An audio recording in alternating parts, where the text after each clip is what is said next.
All right, welcome to the December 12th Planning Commission meeting, now in session. We will start with the Pledge of Allegiance. Please join us. I pledge allegiance to the flag of the United States of America and to the republic for which it stands, one nation, under God, indivisible, with liberty and justice for all. And then I'll take attendance. Commissioner Christian, Present. Commissioner Inga, Here. Commissioner Magai, Here. Vice Chair Heschler, I'm here. and Chair Keldorf. Here. We have a quorum. Thank you. Okay, we'll start with consent. One item, our November 14th Planning Commission meeting minutes. Would anyone like to make a motion to approve? I will move to approve the minutes. And I second. And I'll take votes. Commissioner Christian, Yes. Commissioner Inga, Yes. Commissioner Magai, Aye. Vice Chair Heschler, Yep. and Chair Keldorf. Yes. Motion passes 5-0. Okay, great. And if it's okay with everyone, we're going to move up the new business item, our graduate student presentation from USC. So if that's all right, come on up and introduce yourself. Great, thank you. I'll go ahead and Yeah, just sorry, give a couple introductions. I'll let Jonathan introduce himself in a second, but what I wanted to just alert you, the Planning Commission and the general viewing audience, is that, you know, we had a graduate programs at USC and UCLA reach out to us because one of our local landowners, property owners, has entrusted them in a competition that was concluded in a presentation of a team of industry-leading judges with a 5-member graduate teams, both from USC's Masters in Real Estate Development versus the UCLA's graduate program. No need to mention their names, but my alma mater, I will say, took the silver shovel in the competition. Now, I wanted them to just give you a brief introduction and presentation overview of what they did, and it was a site that is familiar to the Planning Commission, and they were tasked with coming up with the best and highest use for that site. It has no bearing on any kind of land use proposal here. You know, it was just something that the property owner provided a real life experience and project for these grad students. And it's one of those key things that can prove very, very valuable when they go off into the marketplace and workforce. So they were tasked with doing that. They came up with a whole presentation and a best use analysis. They did a financial analysis, market studies, market analysis, and they ultimately culminated in a development proposal for the best and most best use for this project site. So with that, I'll go ahead and turn it over to Jonathan, who spearheaded the winning team from USC. Thank you. Hi, everybody. Great to be here with you tonight. Jonathan Moftakar. I'll start off by saying thank you to the city. In particular, I spoke with Michelle, Eduardo, and Jasmine. Everyone was very supportive and receptive, which makes this an easier process. As Eduardo mentioned, this is about a 30-year competition between the graduate programs of each school, so it's very well regarded in the industry. USC had been losing for, I think, about 5 years or so since 2019, so we turned it around this year, and proud to do that. And of course, it's all in good spirits and looking at how we can make this parcel sort of highly utilized, since it's one of the last undeveloped parcels in the city, perhaps. I'll run through the presentation similarly as we did the night of the competition. Of course, I had 4 other members of my team with me. I'll just do the best I can alone. I will start out just by saying that this is, of course, hypothetical, and this research has been conducted as an academic exercise versus, for a real life situation, and we're not proposing anything per se here for approval by this body. And I would say also feel free to interrupt me if there are questions. I think we can make this a little less formal than the actual presentation. So the concourse at El Segundo, what if I told you that the concourse would provide community benefits, that it would yield or deliver rather extraordinary architecture, and that it would meet the needs of the city and business community? I'm not asking for belief just yet, just a little bit of faith as I walk you through the vision. I'd like to preface tonight's conversation by saying, if you had a bit of money to invest, I'd be curious by the end of our discussion whether you'd be willing to invest with us. Let me introduce you to this 9+ acre site located within El Segundo's Innovation Hub, just west of the 405 and south of LAX. It is here where dirt becomes vision, where we have programmed a mixed-use campus consisting of medical office and a data center with substation. Of course, important to mention that we're just adjacent to the El Segundo metro stop. Firstly, we're thrilled to welcome our 2 medical office anchors to the site. After conducting thorough investigations and research, we were able to secure interest from 2 of the largest regional healthcare providers, Keck Medicine of USC and the Veterans Health Administration. There's an interesting story here. After conducting numerous conversations with leadership at Keck, including Andy Stringfellow, we uncovered that Keck has outgrown their existing sports medicine practice at the nearby LA Kings training facility. In fact, some are saying that they're bursting out the seams. With this new location, Keck will be able to better serve the numerous sports teams within proximity to the site. Keck is enthusiastic about their South Bay expansion, and we're delighted that they've chosen our site. There's another interesting story here. As many know, the Veterans Administration has a critical mandate to better serve our country's great veterans. In conducting conversations with leadership, including Deputy Director Alan Trin, we uncovered an underserved population of veterans within proximity to the site. In fact, there are over 200,000 veterans living within a 15-minute drive, and over half of them are seniors. For those patients with mobility needs, importantly, the site is served by quality public transportation via the Metro's K line at El Segundo Station. Healthcare providers look to cluster in what are called patient care clusters. In this case, we'll be building upon existing synergies of the Cedars-Sinai facility located just across the street. This is more than just medical office. It's a medical campus, complete with amenity retail and public plaza with programming. Could you see yourself stopping by Keck for a routine checkup, followed by lunch on the plaza? Maybe you'd even stop by the pharmacy for a refill on the way out. I'll pivot to introduce the next use on our site. None of the great technology we're accustomed to these days would be possible without that. You may be asking to yourself, what lives within this curious-looking box? Computer servers, that is, the ones which we never see, but nonetheless power our digital lives. This is a rendering for our proposed data center.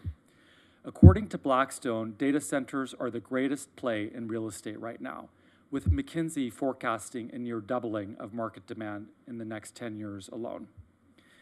Of course, the future isn't certain, but we do know enough to realize that the needs of healthcare and digital infrastructure will be ever expanding. The name Concourse signifies a merging or coming together. In this case, we are bringing together 2 vital facets of society on one great site, healthcare and technology. But we wouldn't ask you to invest your money just yet, not without knowing a few of the important project details. Firstly, the site is bifurcated into 2 uses as mentioned. There's a medical office with auxiliary retail, a food truck plaza. As we understand it from employees that we surveyed, there aren't a great number of options for the nearly 70,000 employees who work within proximity. So we're looking to augment that by providing a rotating offering of food trucks during lunchtime. Additionally, we'll have on-site amenity retail, which we'll discuss in a bit.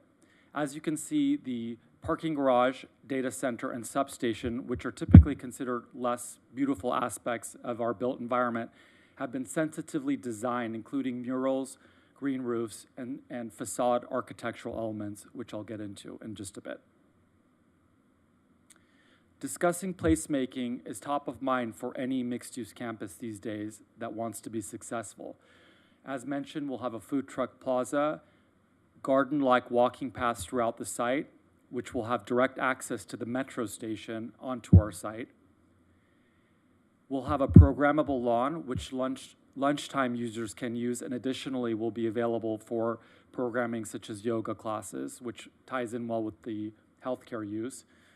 Importantly, we'll be tying in the existing protected bike path on Nash Street into the site to provide bikers direct access to the metro station, including bike storage and EV bike charging.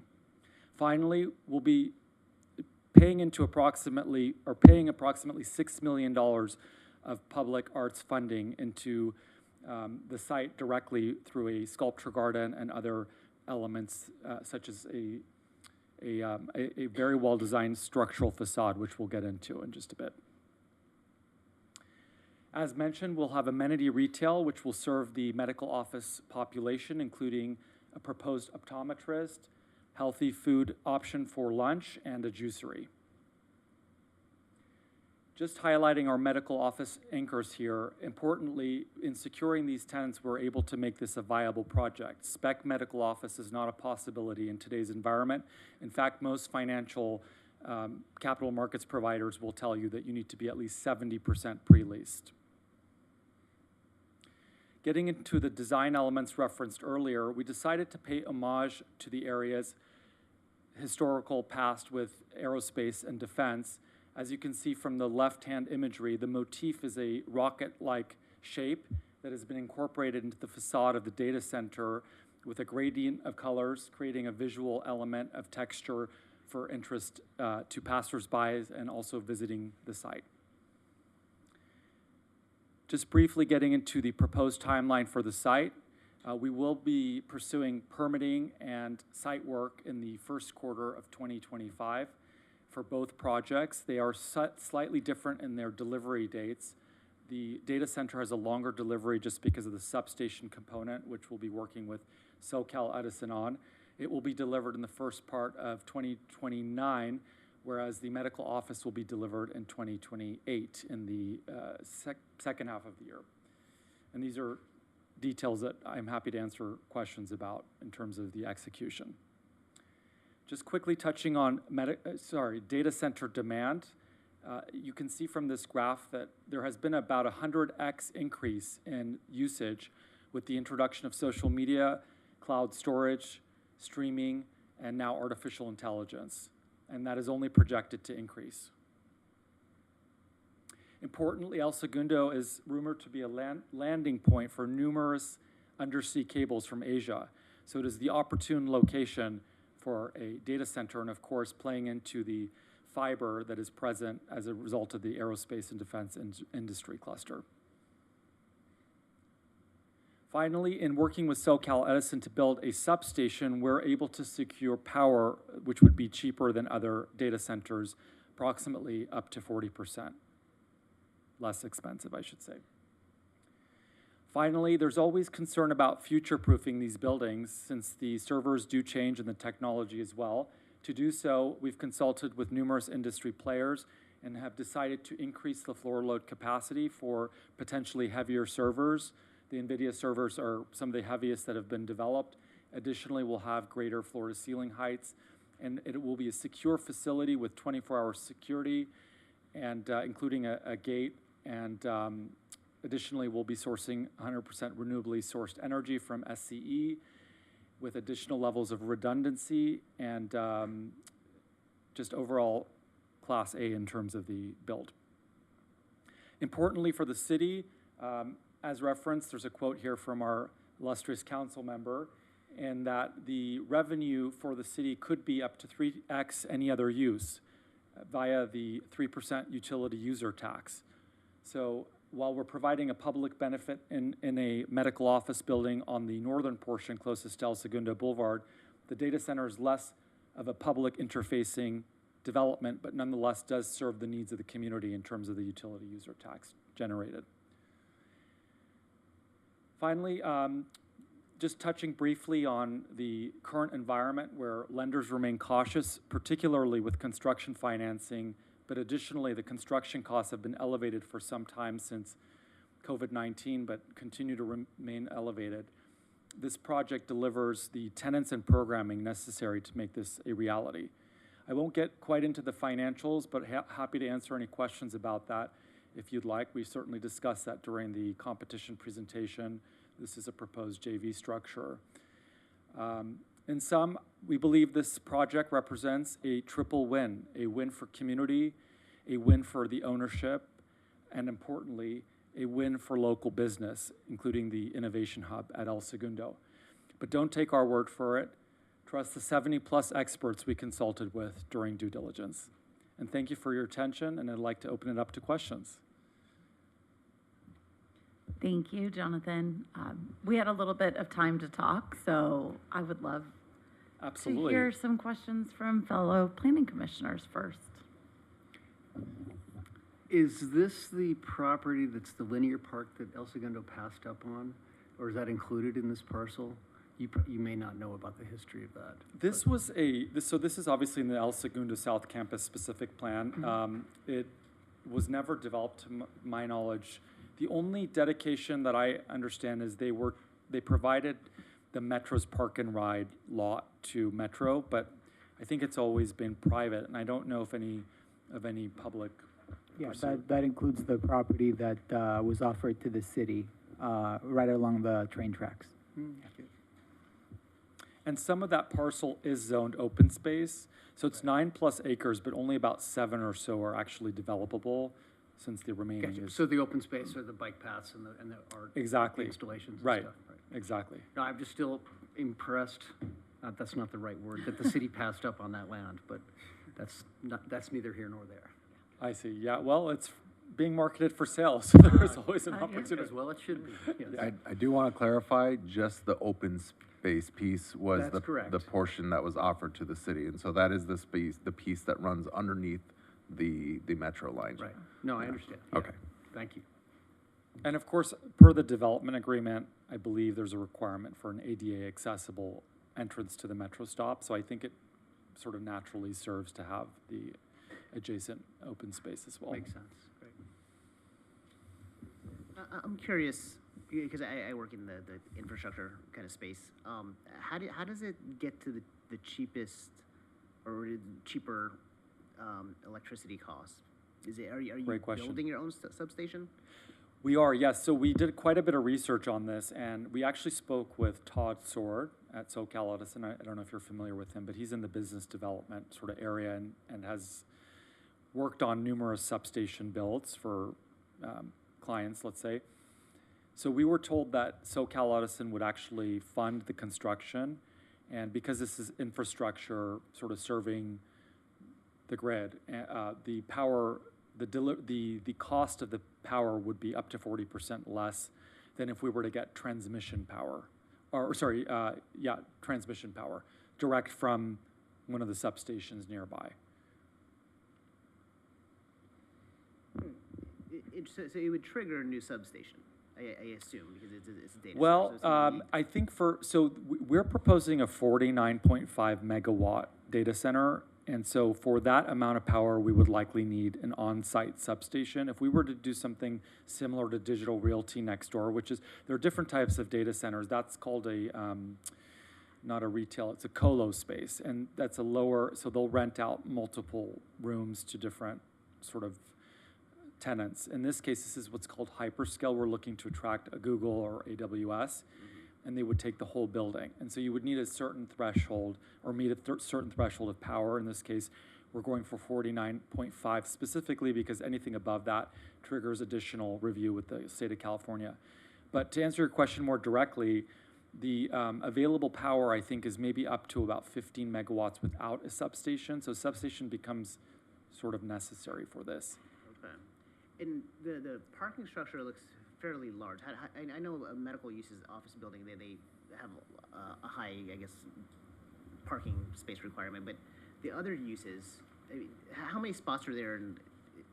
and how did you get to that for a data center? Yeah, absolutely. So the uses are bifurcated, so it's really serving the medical office slash retail and, you know, if anybody's visiting the food truck plaza. But this is actually a conversation that we consulted with Jasmine and Eduardo on. Typically, the industry players, specifically tenants, require 5 spaces per 1,000 square feet. With AB 2097, we were able to reduce that to 4 spaces per 1,000 square feet. So it's approximately 496, I believe, spaces. And there is some surface parking for the retail, the amenity retail there. But the reduction was done in concert with the tenants. For example, Keck has 3 per 1,000 in their new site in Pasadena, as I understand it, because there are a number of structured parking garages that are under capacity.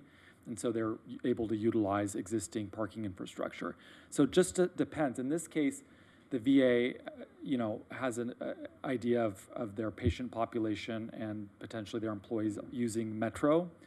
And so because there's a Metro stop literally adjacent to the site, it makes sense to reduce the parking just a bit. Okay, great, thank you. Mm-hmm. Do you know, when in conversations with Keck about moving to this space, would they move entirely or expand here? I guess, does it create vacancy anywhere else in El Segundo? So again, hypothetically Hypothetically. speaking, yeah, they have a facility which, from conversations with various industry players, they're doing quite well. They're very successful at the LA Kings facility. And so they would probably keep that. I think it's like 5,000 square feet. It's not much.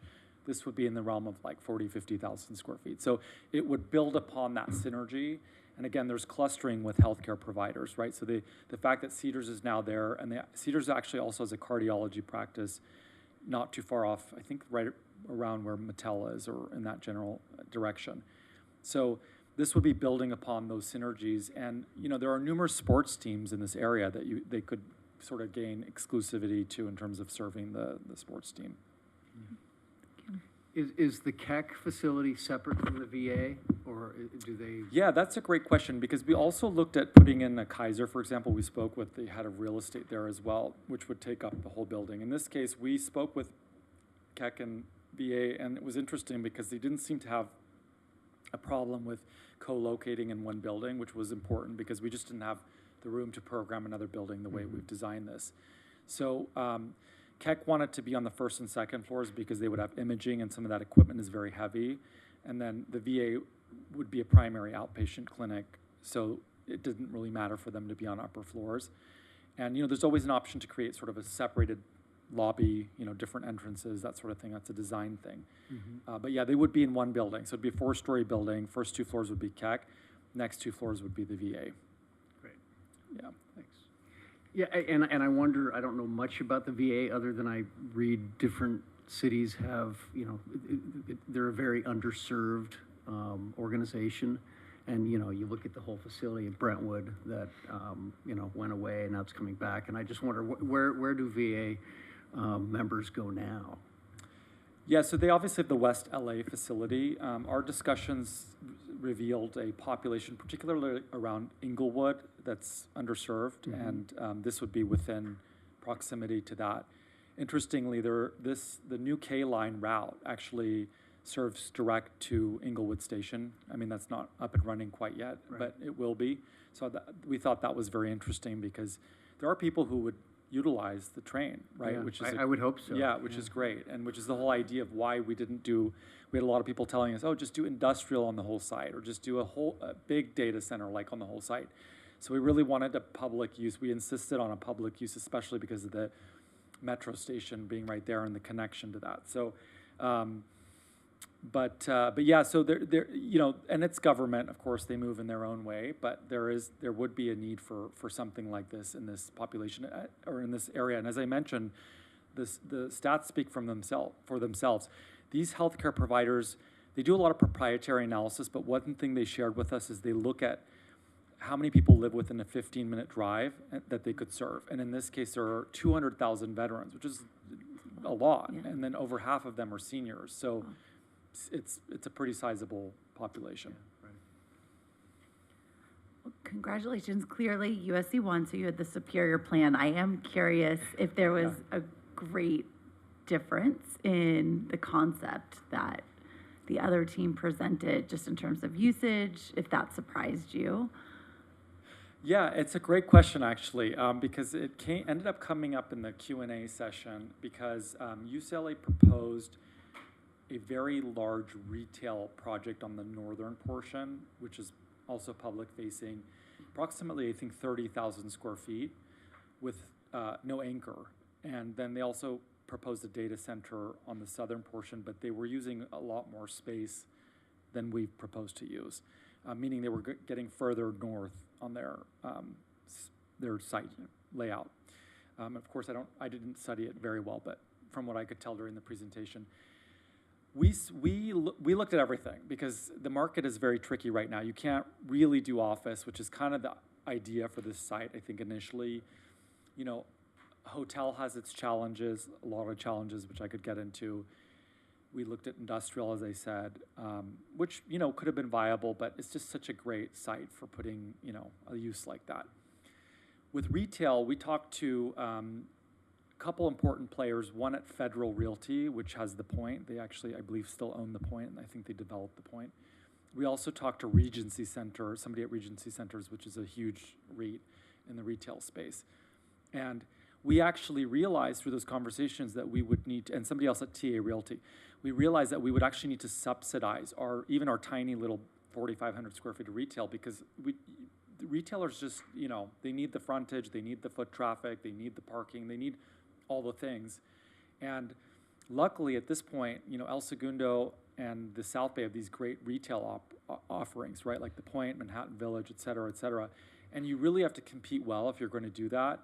And that site just does not have the right frontage on El Segundo. It's just a little sliver of frontage. I can go back and show it to you if you'd like. So that was their proposal.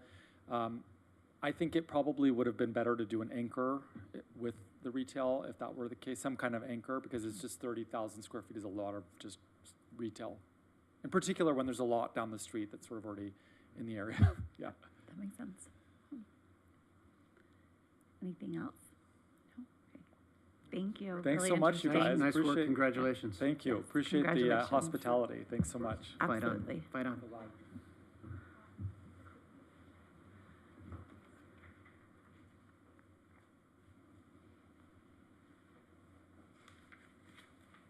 Wonder, did CDC buy the plans or what? Free labor. Indentured service, Uh-huh. I think it's called. Or part a of your job in the tuition future, at maybe you like work USC. yourself into Right. into a job. Were you on the judging panel, Eduardo? No, I wasn't. It's actually led by NAIOP, I think it is, which is a Southern California chapter. It's a big real estate developer community organization. I think Rick Caruso was one of the judges there, and some of the big key players in LA real estate. So, yeah, I mean, I mean, I didn't go through the MRED program. I went through the Planning and Public Admin program, and we had our kind of our own separate type of competition like that. And it was a consultant challenge that we would do. But yeah, same thing. I mean, it's very intense. You know, these students are given a site and they have to, you know, run with it, and they're just doing it 24/7. And I think they were given like about a month to do this. And, you know, for them to reach out to really some of the key players in the industries, I mean, it's that's a huge endeavor. So a huge lift for them. So, I mean, kudos to all of them, both USC and UCLA students, because it is big. It's a big competition. Yeah. I think it'll be interesting to see if any of that comes to fruition, if they've planted the seed and now Yeah. they're negotiating with Keck. And I know, and you know, and the cool thing is, it was here. They selected a site here in El Segundo, and you know, so like you said, I mean, it kind of be some free labor, but it also gets you thinking in terms of, you know, what could possibly be out there, and I think that is a nice thing about being back in school is, you know, sometimes you kind of really get to think outside of the box, you know, so it's great to and also interact with these students. So it was great. cool. Thank you. Thanks for inviting him in. Mhm. Should we move back up to public hearing then? Sure. Okay. So then we will move to public hearing, zone text amendment regarding right-of-way dedications and fees, ADU standards and fees, and public notification requirements. It is a public hearing, so anyone wishing to, address, or we'll start with the staff report. Yes, actually, what we're gonna do is actually we're gonna recommend that we continue this, to the next, meeting, that is planned. As you probably know, we did receive a late correspondence, earlier a couple hours ago, this afternoon, and they raised a lot of issues that we wanna go through and make sure that we are addressing. And we'll be coordinating with our city attorney to make sure, that what we do have, if what we have is good, then that's good, but if things also need to be adjusted so that we're not in conflict with any state law, we wanna make sure that we get this right, so. So in abundance of caution, we'll just go ahead and request that or recommend continuance. Perfect. Okay, so then I'll receive a motion to extend. Are you anticipating it for the next planning commission meeting to continue, or do we want to just continue it to a future date? No, we can continue it to the first meeting in January, and if we're still not ready, I mean, we can continue it again, but, which I think is January 9th. Considering technically the next is the 26th, so right after commission. I mean, Christmas, I don't think anyone's really gonna be around, but that is for you to weigh in and consider canceling. I thought we did that. Oh, Yeah, that's we right, did. Yeah, we we did that. did. Okay, so that's That was canceled. Mark's So yeah. excellent idea. Yeah. Efficiency Mark. So the next one would be January 9th. Okay, so we will continue this item to January 9th. Do we So- need to vote on that? Yes. Yes, okay. Motion to move this item to January 9th. I'll move this item to January 9th. I'll second. And I'll take votes. Commissioner Christian, Yes. Commissioner Inga, Yes. Commissioner Magai, Aye. Vice Chair Heschler, Aye. and Chair Kilgore. Yes. Motion passes 5-0. Great. Okay, so next up, new business item study session regarding Senate Bill 450 and potential amendments to the R1. Great. I'll turn it over to Paul in a second, but actually with the continuance of the other one, it gives us a little bit more time to get involved in some of these details. So really what this comes down to is, if the commission recalls several years ago with passage of the urban lot split SB 9 bill from California, we did spend a lot of time and we hired an architectural firm to help us with some design standards for those properties that are developed through the SB 9. So far, we haven't had any come in. But there was a lot of time and a lot of effort put into trying to come up with really nice design standards for any construction on those lots. So fast forward to this year, a new Senate Bill 450 was signed into law, which in essence does not, it doesn't allow for cities to have different development standards between your regular R1 lots and your urban lot split lots. So you have to kind of keep them and have the same type of development standards and design standards.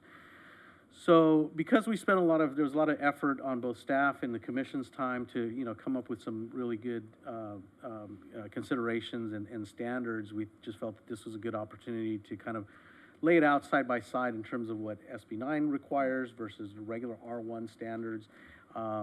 And see if there's, kind of get a temperature as to what the commission feels would be good design or standards to also include for R1, but at the same time recognizing that, there might not be, not everything can be, should be applied, but if everything if you want to do that as well, we can look into that. But anyhow, Paul will go ahead and give a kind of a presentation.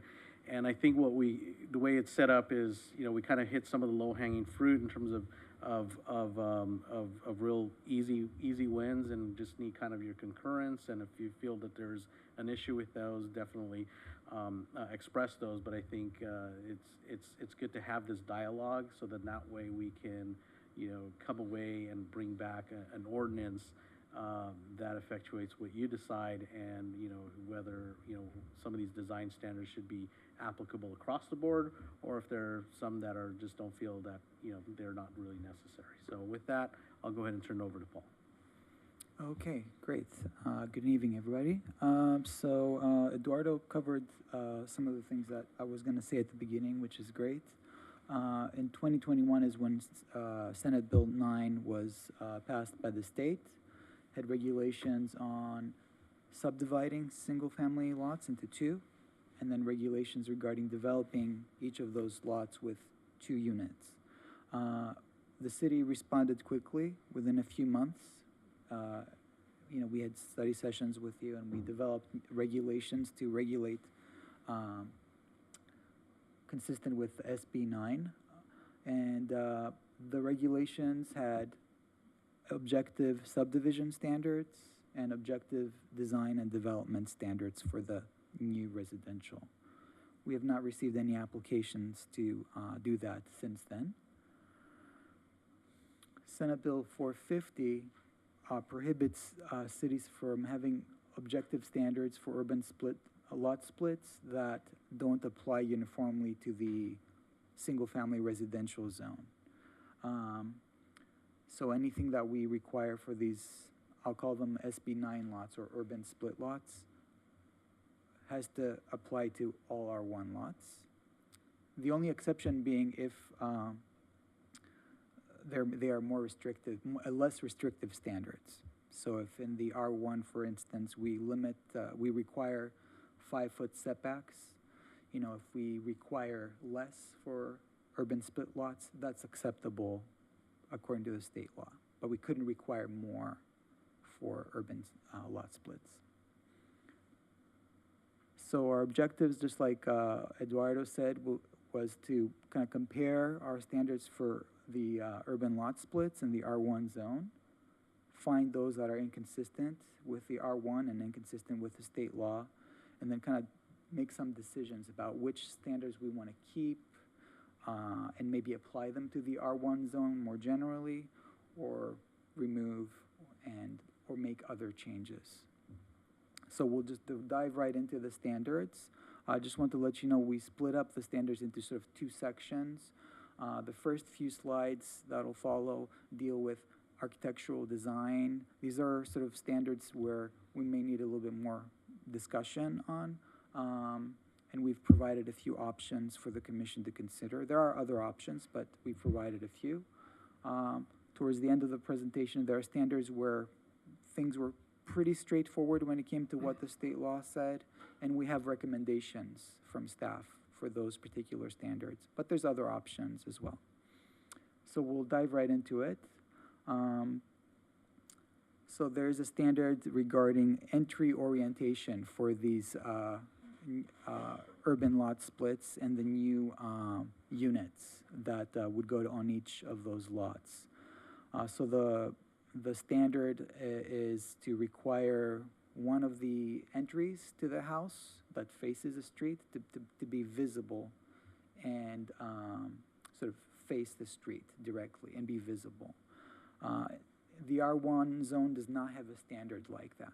So this is more restrictive than what the R1 zone requires. So our options would be to, eliminate this standard, or perhaps apply this to the R1 zone. But we couldn't keep it the way it is. Part of the reason why it was incorporated into urban lot splits was because it was a sort of positive design feature. It connects the house to the street, to the public realm, to pedestrians and so forth. It kind of makes the neighborhood a neighborhood, So it was thought of as a good way to connect these new units to the neighborhood rather than having sort of them be separate. That was kind of the idea for this, for our current regulations. Another perspective might be that maybe this is onerous, telling people where to put their front doors. But this is something that we wanted to bring to you, see if you wanted to have a discussion on this particular topic, and give us some direction for what we should potentially include in an ordinance, Do you know, Paul, why it's never been addressed in R1 zone? The entries, Mhm. I don't have a reason for why it was not addressed, and addressed in the R1 zone. I think that perhaps fewer regulations or requirements make it easy to develop. You give flexibility to owners or developers. Another reason might be that, you know, different properties vary, you know, so there may be particular situations where it may be a little harder to put a door right in the front facing the street, maybe Right. But presumably a corner lot could face either of those streets, is that right? Yeah. Okay. I'm trying to think of where that comes into Yeah. play, like on Eucalyptus, where you have some gates up front and the doors kind of, Like some of the shotgun houses? yeah, skinny minis, where you kind of have to go around the corner to see the front door. Otherwise, I did some door knocking, and those are the only ones I can think of. And with that context, I was going to remind the commission that that is why John Kaliski, when doing the subdivision or SB 9 standards, had suggested this provision in order to maintain some pedestrian-oriented, Right. from a visual standpoint, some pedestrian-oriented design standards for these narrow lots where with a shotgun lot, you'd otherwise typically see the front doors facing the side property, and you lose the eyes on the street concept without a front door facing the street. And so to maintain and encourage the use of the front yard and the pedestrian-oriented nature of that, John suggested requiring that, particularly related to the SB 9 lot splits, because it maintained an aesthetic that we preferred along the street facing. No, it was frontages. smart. I think he really did a good job thinking that through. And, you know, I'm a big fan of the front porch concept, whether there's a literal porch or not. And I remember talking about that very topic with a lot of detail. And it would be, you know, it's kind of, to me, it's like, well, why wouldn't that be a great standard in an R1 zone as well? If I may add one more thought. Please. In the R1 zone and in the urban lot split sort of chapter in the code, there's a lot of distinctions between lots that are 25 feet and under and wider lots. So that may be a factor you want to consider in the deliberations. We make those notes during the rest of the presentation of what applies to the skinnies and what applies to wider lots, but that So may be a factor you consider. Do you imagine, Paul, that the language, if we ended up with something for R1 that said some consideration where a front door needs to face the street, unless the lot is not, you know, it's smaller than X amount of square feet, would that same standard then apply to the SB 9 concept? Yes. Based on the exact same footage and Right, such? exactly. The standard would have to be the same, apply the same way to each lot, regardless of whether it was subdivided or not. So if we did do option 2 to amend the R1 standard, would that prevent someone from building a gate or fence that you can't, where the door would be visible, or have shrubbery that would make close off the front door? Right. To the street? The standard says it must be visible from the street. So if you happen to have a perimeter fence with a gate, you know, the door is still visible as you're walking by. So I think that type of gate would be okay. But you know how like the something that- Mid-Wilshire area, Mid-Wilshire area in LA, there's a lot of big properties that have a lot of shrubs and you cannot see anything. It's like a Right, little right. compound. Would that prevent somebody from doing that? Yeah, in that particular case, if it's hiding the front door, that's sort of a prima facie violation. That's a clear violation of the intent of the standard. Yeah, but there's even, also even without this standard, that's still prohibited today in El Segundo. Right, well, So there's it doesn't matter also- which way the door's facing today. Yeah, and sometimes there can be other factors like a driveway, where if you had that hedge that you couldn't see backing out the driveway, there might be other things that prohibit that condition from happening, I believe. Correct, yeah, because we do have, there are height standards, visibility standards when it comes to, like, as Mr. Hessler indicated, for backup out of driveways, those need to be like 30 inches, whereas, fences and walls in the front yard are limited to, 42 or inches in height, so there's other standards that can help alleviate that. Mike, I have a question since I'm new to this. Just trying to set my understanding of the context here. So we had a lot. We wanted to split it into separate lots. Into 2 lots. And then on those 2 lots, you could put 2 more units. So one used to be 1 lot, now has 4 separate structures. Separate homes, yes. Essentially based on the size, right, the size of the lot to split into. But when you're done, it's just 2 lots. It's not 4 lots. It's 2 lots with 2 houses or 2 structures for housing on them. Before you move on, we can blow you away even more and add a couple ADUs to that. Well, that's where I'm at, because since we just, we put this aside, so now my mind is in ADU world. Yeah. And so I'm trying to figure out, like, we have a proposed, There's an option for ADUs. an attempt to sort of standardize these urban split lots for the R1 zone. How does that interact with what we're also looking at with these ADUs? And, how do those interact? So just for this one example, if you had a property where you wanted to build an ADU, would we require the ADU have a front door that also faces, I Only don't if the, think so. only if the structure is facing the street. Would it be required to have a door facing the street? I don't understand that. So in the chapter on doing these urban lot splits, the split of the lot into 2 actually occurs sort of parallel to the street. There's a front lot and a back lot. Okay, so if somebody wanted to build 2 units on each lot, there would be a back lot. There would be 2 units back there that are not directly anywhere near the street. I see. Does an alley count as a street? No, this is the language in the code specifically says a street. Yeah. So in the front lot, theoretically, somebody could build a structure with 2 units, 1 structure, 2 units, perhaps both with access from the front. I see. But 1 entry door at least would have to face the street in that situation. One of those front Units. structures. One of those front units, structures, exactly, on the but the front back lot. ones would not have to face No. the street.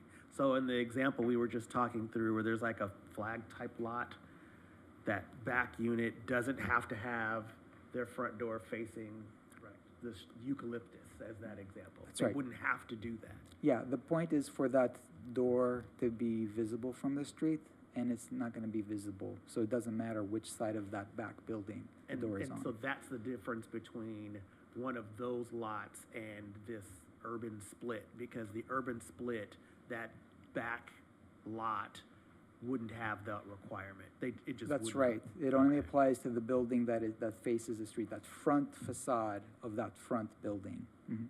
And so if you had an ADU of that same exact lot, and you just wanted, or you had a lot where you wanted to put an ADU there wouldn't necessarily be a difference in the standards or the requirements between that and the ADU. That's right. Okay. Yeah, the only caveat I'll add to that, not intended to sort of over complicate things, is that when it comes to ADUs, if any of these standards preclude the development of the ADU, so the only constraint, they want to build an ADU and the only constraint is one of these things for whatever reason, they don't have the space, they can't orient it the way that the code requires, we have to allow them to build the ADU in whatever configuration they can fit it in. So first priority always goes to compliance with the code. That's our first level of review. But at the end of the day, if they can demonstrate that they physically cannot comply with the code, we have to allow them to build the ADU anyhow. It's just the way that state law has been written, and our hands are essentially tied in that sense. And I'll say, since ADU law has really, really, gone through 5, 6, 7, maybe 6 iterations since 2017 at the state legislation level, I've never had a scenario where we couldn't figure out an ADU that could comply with the code, but in the event they could demonstrate that they couldn't, then we'd have to allow them. Yeah, I mean, I know we're gonna talk about it in January, but that was my big takeaway from this little packet, was that, we gotta let ADUs ADU. Right? So I guess, to cut to the chase, regardless of what we talk about here, if the applicant can find a way to make it work that fits under these, even if the front door doesn't face the front, it's gonna be approved anyway. Essentially. Okay. I mean, and we're all trying our best here to come up with the design standards that help kind of keep the character of our town. Right. But I guess at the end of the day, if push comes to shove, it's gonna get approved anyway. Yeah. And just wanted to make sure we don't overlap, like we're gonna talk about this, and then we're gonna talk about ADUs later, and we miss that there was an intersection between the two, and spin ourselves into the ground when we don't have to. If I may, I just want to add something about ADUs, because I thought I remembered that mentioned in the code. If there's an urban split, in other words, if a single-family lot is subdivided into two, if you build each lot with 2 primary units, you're prohibited from having an ADU on top of that. Does that include JADUs or just the detached? ADUs separate? and junior JADUs. ADUs, yeah. So in other words, if you have 4 primary units, you can't add an ADU on either one of the 2 lots. You're But if you maxed out. if you split the lot in 2 and you have only 1 primary unit on each, then you may have an ADU on each of those lots. So it's potentially 4 structures, whether it's That's in 4 our- primary our or code. 2 Yep. plus 2 ADUs. Okay, I'll just share. And just wanted to because make sure we're- that those are all can be designed and built the same way, or not find ourselves in a weird spot where, Yeah, I'll just share, it's probably something that we have to verify while we go back and bring the ADUs back to you anyhow. HCD last year put out an opinion that contrasts with the language in our code. So it still has yet to be challenged, but HCD did put out guidance materials that suggested another mathematical equation when it comes to the SB9 lot splits and ADUs. So it's probably something we We'll should follow up on that. verify Okay. when we come back in January. Backing up just a second, so this Senate Bill 450 has been approved. Is there a timeline for when we have to make the changes? It goes into effect in 2025, so that's why we want to work on this now and bring something to you, an ordinance to you and the council early in the new year. Yeah. And also, even though it goes into effect January 1, keep in mind what this is saying is that if an application comes before a city for an SB9 lot split, then you cannot have different standards. And if you recall, we did say up to this point, there has not been any applications that have come before us. So yes, it's imperative that we get this something on the books, or it could be, you know what, we're good with what we have, that's fine too. But again, we bring this forward because we did spend, some effort and some time and money. Yeah, And, there may be some value in keeping some of those and applying those to the R1.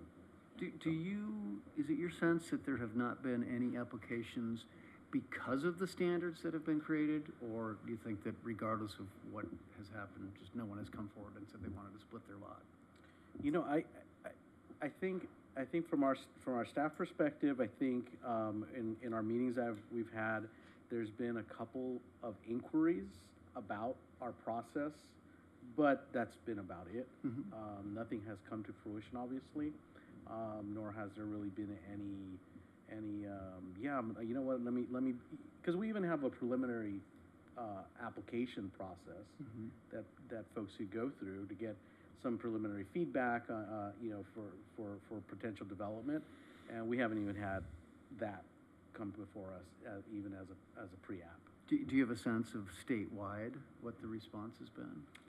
No, we don't. I It's think. curious. Yeah. If I may, Please. the fact that SB 450 was adopted a couple of months ago, I think indicates that a lot of local ordinances were likely too restrictive.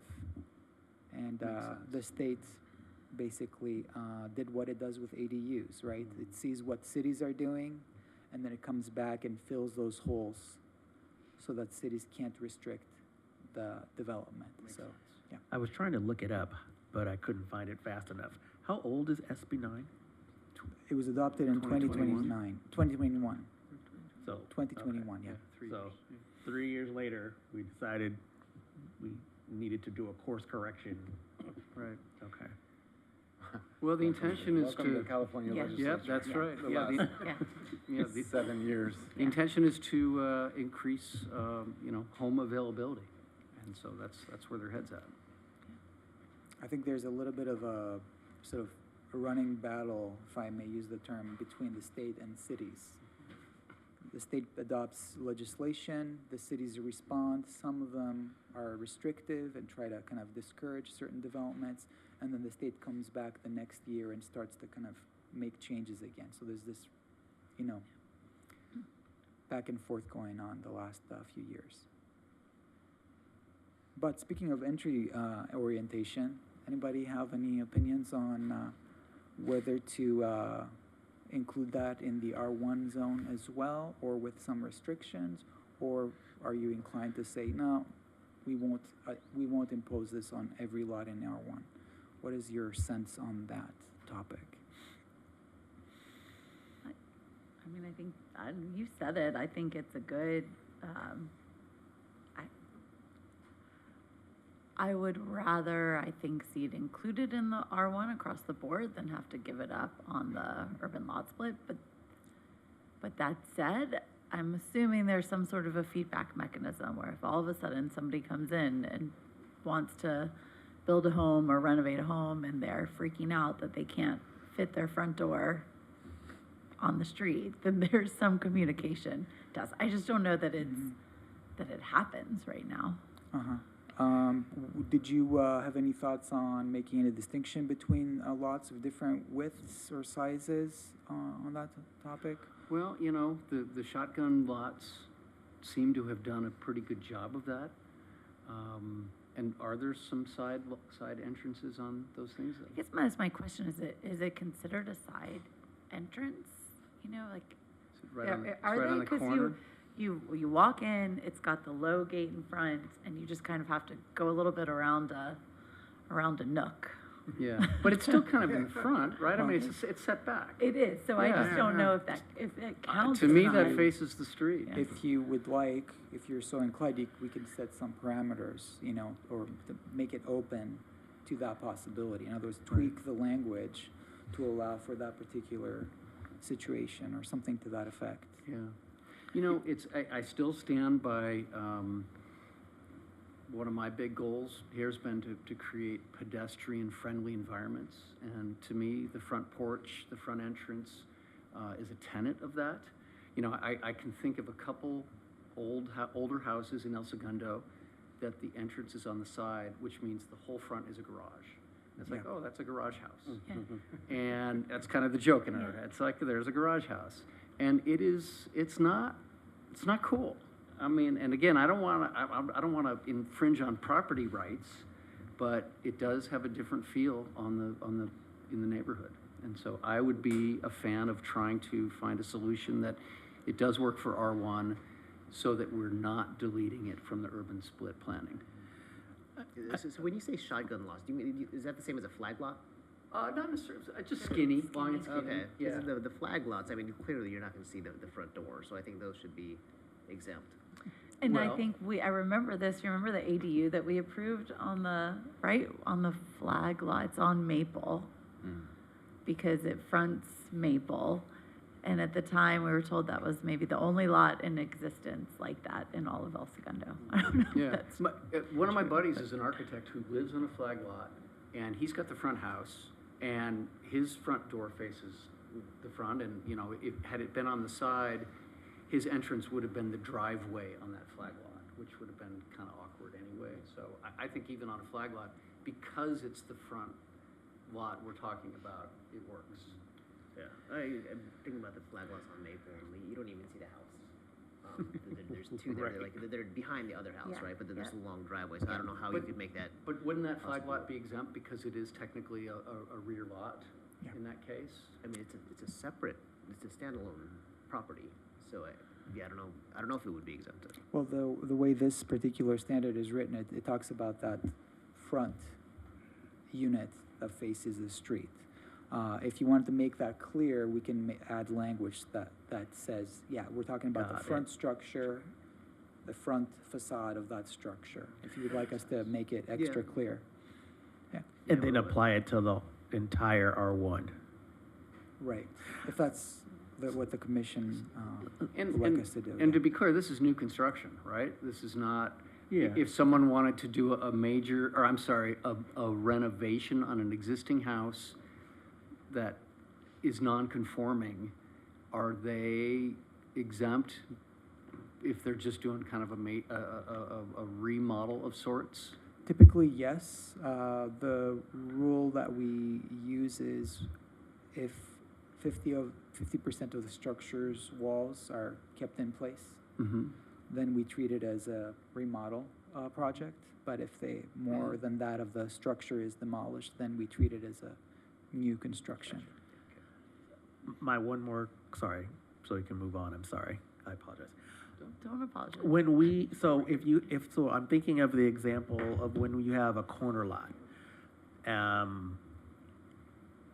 When you're talking about the front of that lot, it's the one that faces the addressed side of that corner as opposed to not. So I'm thinking of a lot that I saw, it's like off of Center Street.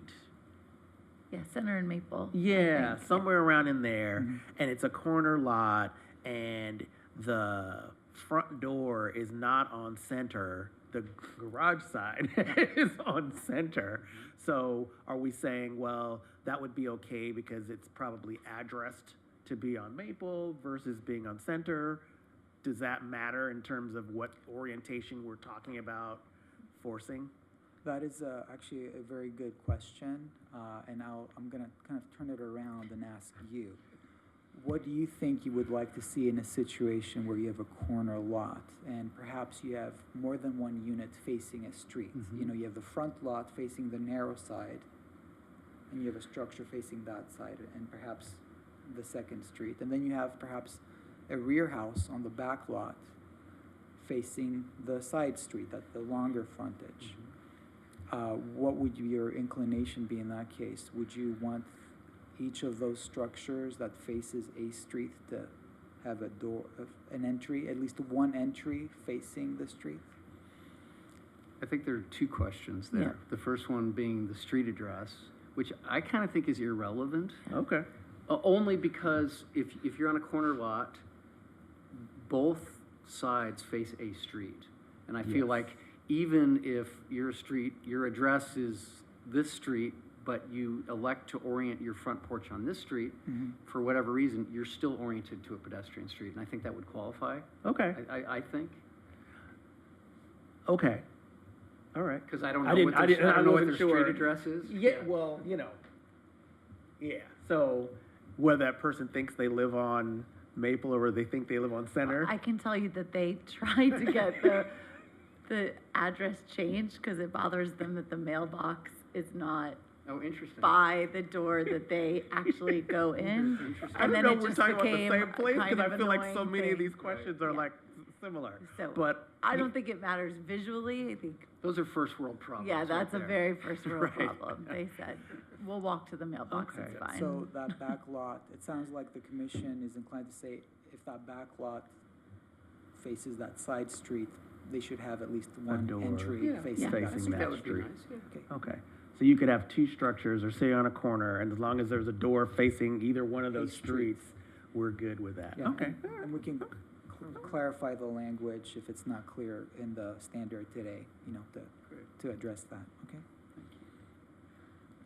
So just to clarify, so my house actually fits our house does not face the street. We have a porch and, but the house for some reason, like the door just, it's right there. It just doesn't face the street, faces it, to the left side. But it for all intents and purposes, fits all the other, design criteria of, having that kind of entryway and porch type of mentality. So if I were to go do a remodel and get a permit for it, including a door, changing out the door, would I then be told that, no, you have to relocate the door? Only if you demolish more than half of your home in the process. Okay, so In there's order a to clear do this delineation of a remodel. remodel versus a new build then? Okay. Yeah. So, actually, just to go on that a little bit more, your porch faces the street, but your door is actually perpendicular I know, to the I'm street, trying to right? think, I mean, I go by your house all Yeah. the time, I'm trying to picture what it looks like. And I feel like the exception would be the orientation to the entrance faces the street. Doesn't really matter if the door is parallel or perpendicular to the street. The entrance is still there. So, But this is gonna help but anybody but with Jay. For example, this is saying the door must face the street. Right. Yeah. So normally a porch, the door would be here, but our porch facing here just happens to be like a cut. But your porch faces the street. Yeah, the porch faces. To me, that's the. It does, but that's But not that the, says that's the not the door. clear Yeah, language. that says the door must face the street, and Yeah. I can name a ton of houses where you go up the driveway and you make a right turn up the driveway, and the door's facing that right turn, not facing the street. So are we being that technical? Do we need to remove a piece of that to make it a little, to fit, the way Kevin's house, and if he likes it that way, and wants to cookie cutter it throughout El Segundo, Well, we but can I be able feel- I to think do it's a it? good thing to have. I just don't want people whose houses are existing, don't currently feel like that they're gonna, if they get a permit, then they're gonna have to, Right. go above and beyond what they anticipated. To me, the intent is a pedestrian-friendly presentation to the street. Yeah. And in the case of your house, that's your porch. Yeah. And the door just happens to be perpendicular to that experience. And to me, that it still fits the pedestrian-friendly access. Yeah. And so, if the distinction is which way does the door face, maybe that's too restrictive, and is it really more about the entrance presentation to the street? Yeah, well, the challenge is to draft standards so that they can be applied sort of objectively, Mhm. and if they're very clear to everybody of what the intent is. If it's okay with you, we can kind of try to come up with some language that maybe addresses the intent, but be clear enough that people know what to do when they read our code. Right. Otherwise, we have an issue. It's not a clear Right. standard, and then, people have problems with that. Yeah, and to also follow up on that, I think, as Paul says, we want to have something very objective. That way, it's known, because I think historically, subjectivity has not been something that the council has been a fan of. I know. Just speaking from when we went through the R1 rewrite back in 2017, where we had the whole modulation thing. And, we did still want to give architects a lot of latitude with their design, but not be so restrictive or cumbersome with exactly what needs to be put in and how much undulation you have between the first and second stories. So that's why the code ended up being, just given like a 25% max for a second story. In this case, I think there is some room where we could probably come up with some language. Excuse me, and knowing that in a situation like in Commissioner Magai's residence, that still meets the intent. So knowing that is something that the we don't want to have so restrictive that the door must face the street. In situations like that, we can come up with a couple different options, and we could see what we'll make sure to bring it back. When we do bring it back, we'll make sure to highlight that and see if, how comfortable the commission is with that language. Sounds good. I think that's good. And again, I guess just a reminder to all those watching at home, we're not trying to lock down the R1 standards. We're trying to develop standards for the urban split that we, you know, if we did something that it's like, we wish we hadn't done that. We're just trying to preserve that neighborhood feel in the urban lot splits.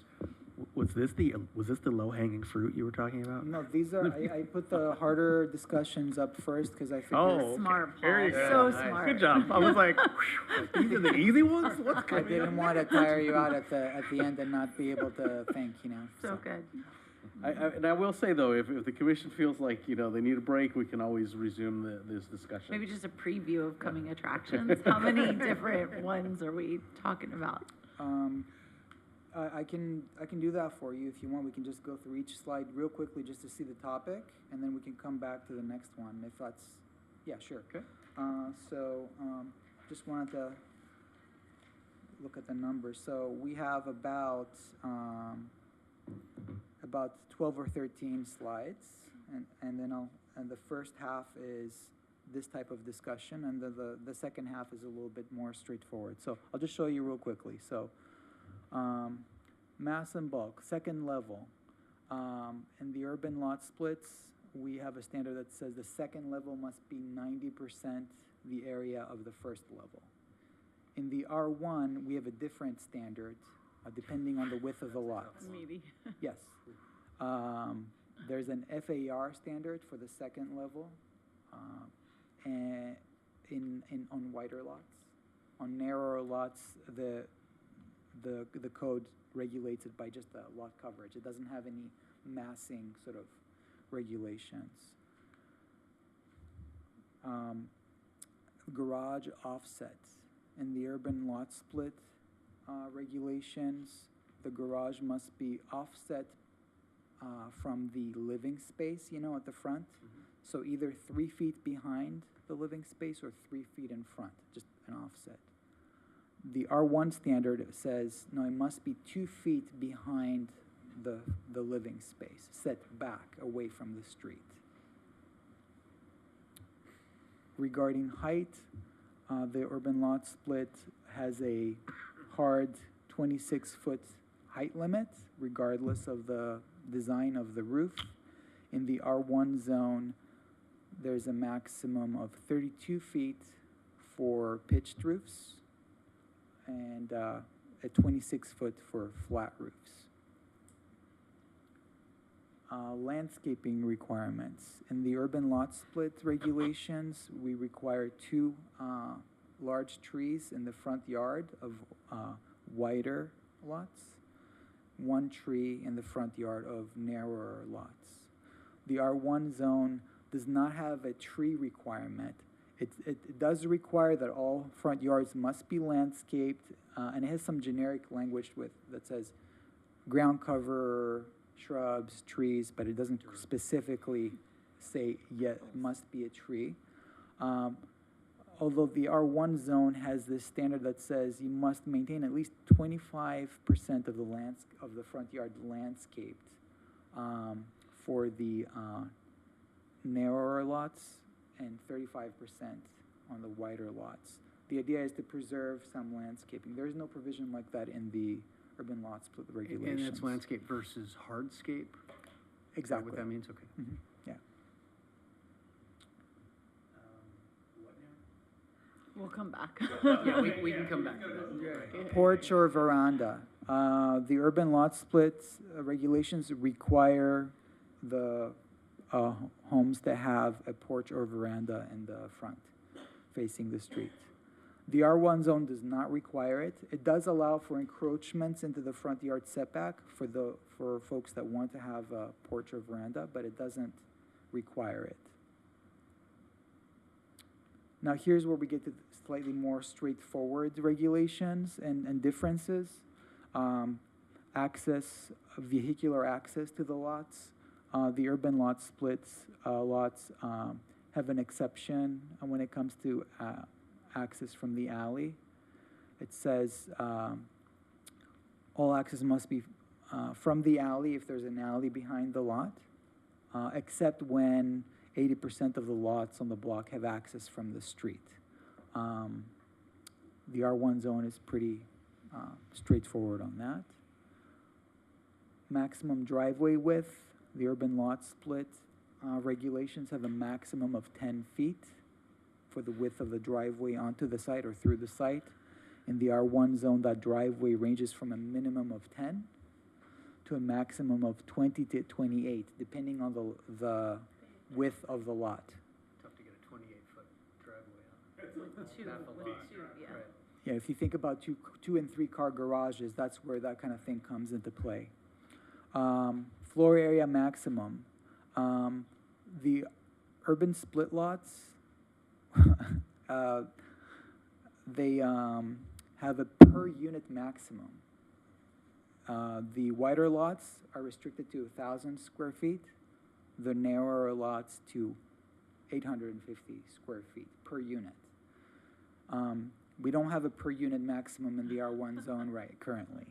There is an FAR maximum, and there's a lot coverage maximum depending on the width of the lot. Some of these are pretty straightforward, right? Front yard setback.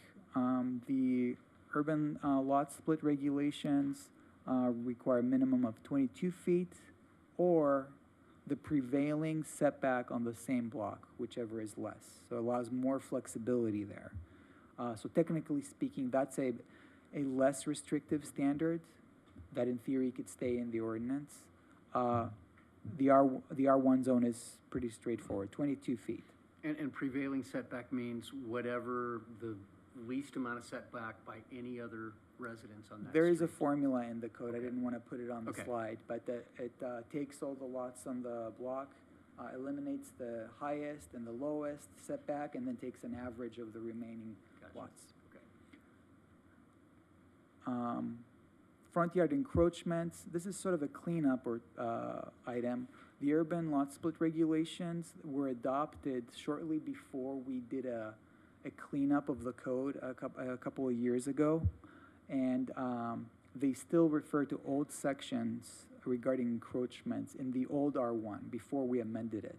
So we're just recommending in this case that just update the language to match the R1 standards for encroachments into the front yard. The side yard setback, urban lot split regulations call for 4 feet flat. The R1 zone standard is a little more complicated. 10% of the width of the lot, but does not need to be less than 3 feet or more than 6 feet. That's for the wider lots. For the skinny lots, it's just a straightforward 3 feet. So we just have to kind of line up these standards to kind of make a decision on which one to adopt. Building separation for urban lot split regulations, the minimum distance is 4 feet. For the R1 zone, it's 3 feet. So we just have to kind of line those up. Affordability. In the urban lot split regulations, we require that 1 unit in each 2-unit development must be affordable. It's strange that nothing's been built. I don't know if you, yeah. I don't know what you're interested in is in applying that to the rest of the R1 zone. But, yeah. So that's the whole list. So would you like to go all the way back to that second one? Okay, great. That's why we're here. Yep. And again, this is a receive and file where you make recommendations that then go to city council? Yeah, we want to get your feedback on this topic so that we can start to draft an ordinance because these are important topics and we want to make sure we kind of consult with our city experts before we put something on paper. This will come back before you. Yes, Yeah. okay. So our chair will have multiple bites at the apple on this one. Oh, good. I can't wait. Right, of various, Yeah. different directions. Right, right. All right, and all as Eduardo said earlier, if we get to a point where it's taking a long time and you'd like to kind of break, we can just pick up at the next meeting with the rest of the list, okay? So the second topic, as I mentioned a couple minutes ago, was mass and bulk of the structures, specifically the second level. And the urban lot split regulations require second levels to be 90% the area of the first level. So the top floor a little bit smaller than the ground floor. In the R1 zone, we regulate mass and bulk slightly differently. You know, when we gave up on the complicated modulation regulations several years back, we adopted an FAR standard of 60% total. But what was kind of new and unique was a second level FAR, so 25% of the lot. So that second level was limited to 25% the area of the lot itself. So in theory, at least, that lower level could be up to 35%, right, in order to add up to 60 overall. So that's kind of how we regulated that on the wider lots. For the skinny lots, we did not regulate the bulk that way. We simply have a lot coverage requirement. So that is the contrast, the difference Seems to me between that the two. John spent a lot of time really trying to think about that second level on these smaller lots and how to make them, how to achieve a certain amount of square footage. If by reducing the second level on an urban lot split, reducing it to 60%, is that possibly unbuildable? Is that possibly an unlivable space? I'm not sure I'm following your question Well, yet. Could you? if the second level, right now, the way it's written, it could be 90% or less of the first spot. So it's just slightly smaller than the footprint below it. Yeah. This, if we go to R1, it would be 60% of that size, right? No, it's a total FAR, No. I think. There's a total FAR. The first and the second level put together cannot exceed 60% of the lot area. I see, okay. So the setbacks are really just based on the overall FAR of the whole site. For the viewers at home and myself, what does FAR mean? Floor area ratio. It's the ratio of the building's floor area to the lot area. So if a lot, So they're completely unrelated Yeah. calculations. That is correct. yes, Okay. yeah. How much of And this? it's called what? Floor area what? Floor area Ratio. ratio. Floor area ratio. Okay. All right. I mean, how much of this is because we set a maximum square footage on the urban lot split On the unit size, you on the mean? unit size? Did that feed into this at all? Are you asking about the 90%? Mm-hmm. I think it was just to avoid a box for, you know, a two-story structure. Yeah. And knowing that they are smaller lots, you don't want a box, and then, and because also, I think the size, the R1 standard, I think there's a little more flexibility because you probably have a lot more, property, but taking into account what was, you know, the discussion back in 2017 with the R1 rewrite was that, again, they wanted to give some of that flexibility, but not have it so rigid that, you know, you call it out a certain setback from each side, so then you end up with everything looking the same, and it looks like, house looking like a wedding cake. And so 25% was what the commission and council found as appropriate, and you could put that wherever on your, over your first floor, in any kind of design. And it still achieved the goal of minimizing bulk and mass.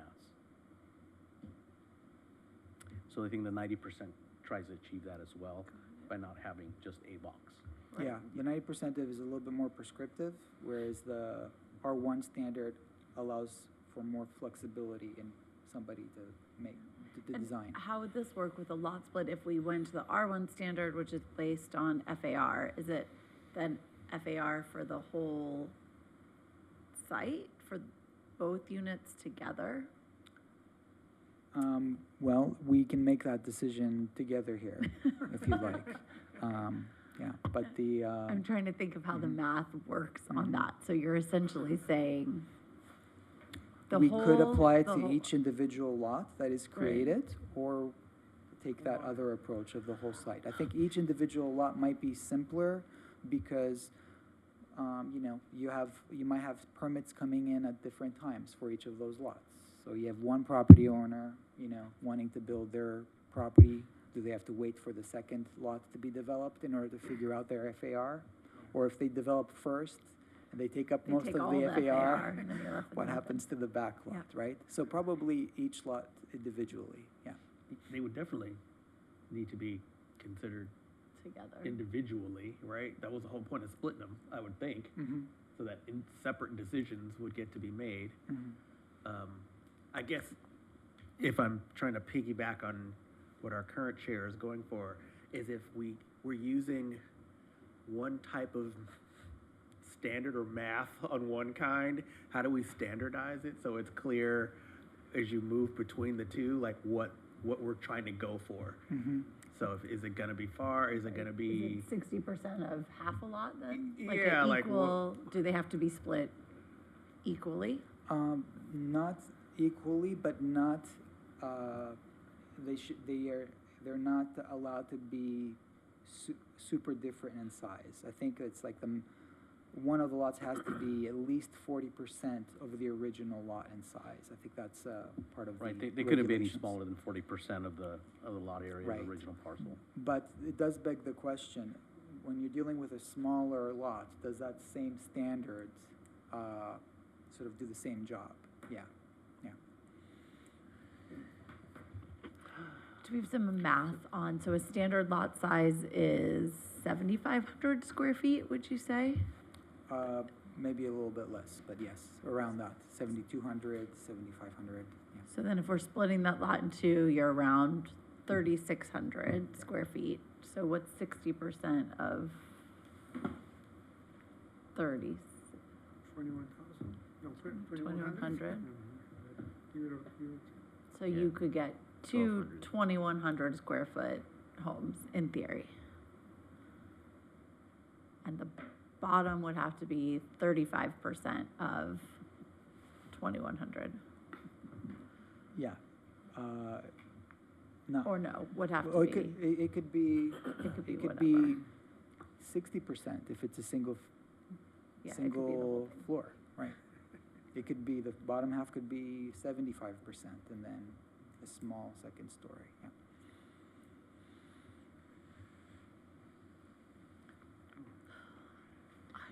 I feel like he had so many calculations on what was actually buildable that this then, we could make it, we could create it that way, but then is it actually designable? That, I Well, have- did he start there? Did he start with saying, all right, let's take a formula, and if 60% is the equation, just use that 60% no matter the lot size, but obviously the smaller the lot gets, the harder, 60% of a small lot is not, Mhm. not a big space.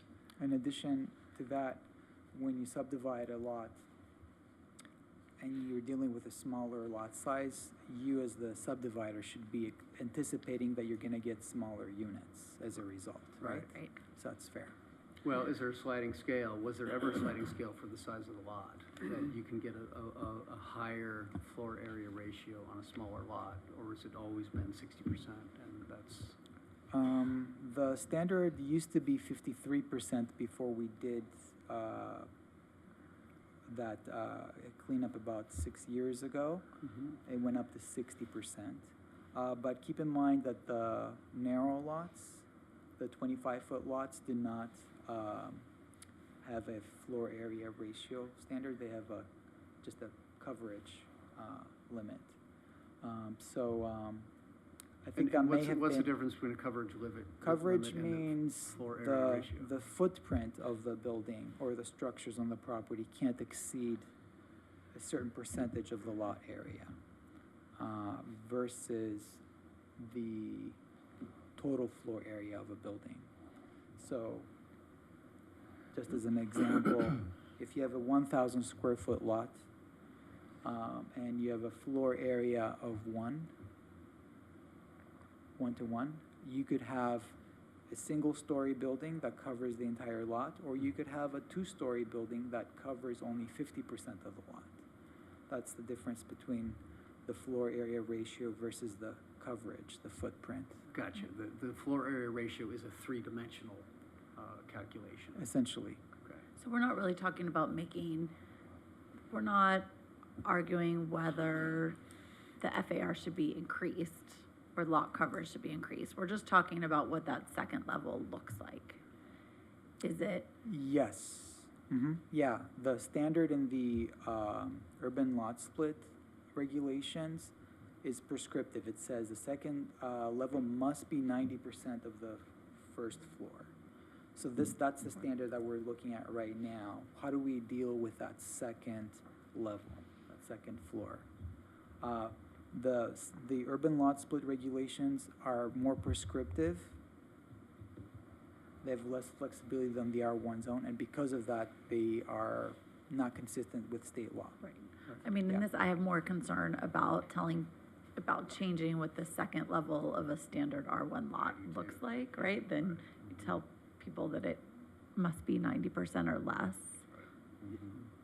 So, quick question. So for the urban lot split, it only says lots over 25 feet wide. So is that on purpose? Is there Yeah, a different so standard that standard applies to those lots that are over 25 feet wide. So in other words, when we were putting together the standards for these these urban lot splits, it was kind of onerous for the narrower lots to meet the requirement. Okay. Um, So you were assuming that those won't split then? Is that?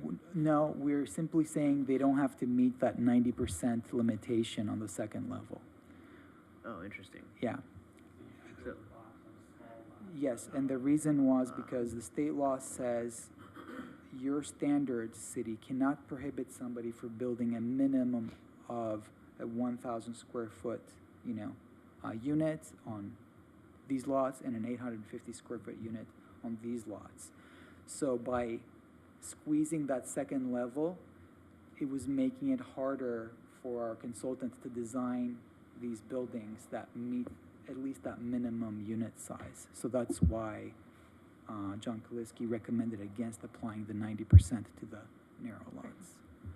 so if I'm. And there's a similar approach in the R1 zone. They don't have the FAR on those narrow lots. I'm just doing some quick math on my paper here. So if we do R1, the R1 it basically will render the other one useless, right? That's more restrictive than the 90%. Yes. Correct. Okay. The R1 standard, no, I believe that the urban lot split standard, the 90% is more restrictive because it doesn't allow for any flexibility. You see, in the R1 zone, you could have a second level that is bigger than the first level, technically Well, speaking. but I thought the max for the Yeah, I second level is thought it was 25%. How could that be bigger? If the first level is 24% and you don't max out on FAR, Oh, if you don't Oh, have your if you don't FAR. max out. Okay. yeah. Yeah, they're just different standards, although it's a different Yeah, it's there calculation altogether. there are Yeah. three Right. metrics here, right? It's the FAR, lot coverage, and the There are three metrics, yeah. And trying to figure out like how, should it be one kind of calculation versus. But you see- or have all three active in each one. I think that one of them will be limited, depending on your situation. One is going to be more limiting than the other. But I don't see any harm in having 90% less in the R1 zone. I like how the FAR is set up in the R1 zone, but I think that the 90% would be helpful in that as well. So, I mean, a third option, I guess, for 1 and 2 would be to just have all three metrics apply to both types of lots. Okay. Would a 90%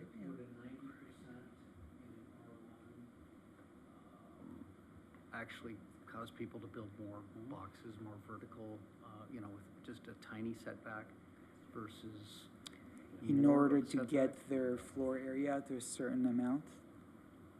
I don't know how a designer or developer would react to that. Yeah, perhaps. Maybe a couple questions just to maybe rephrase the direction of the conversation. One would be to ask yourselves the existing R1 standards, has there been any concerns on the commission that have come up in the last, this has now been 6 years or so since the 60%? I would say I remember a time when people were complaining about The cake, the the cake wedding look, cake, and yeah. we've gotten away So from that.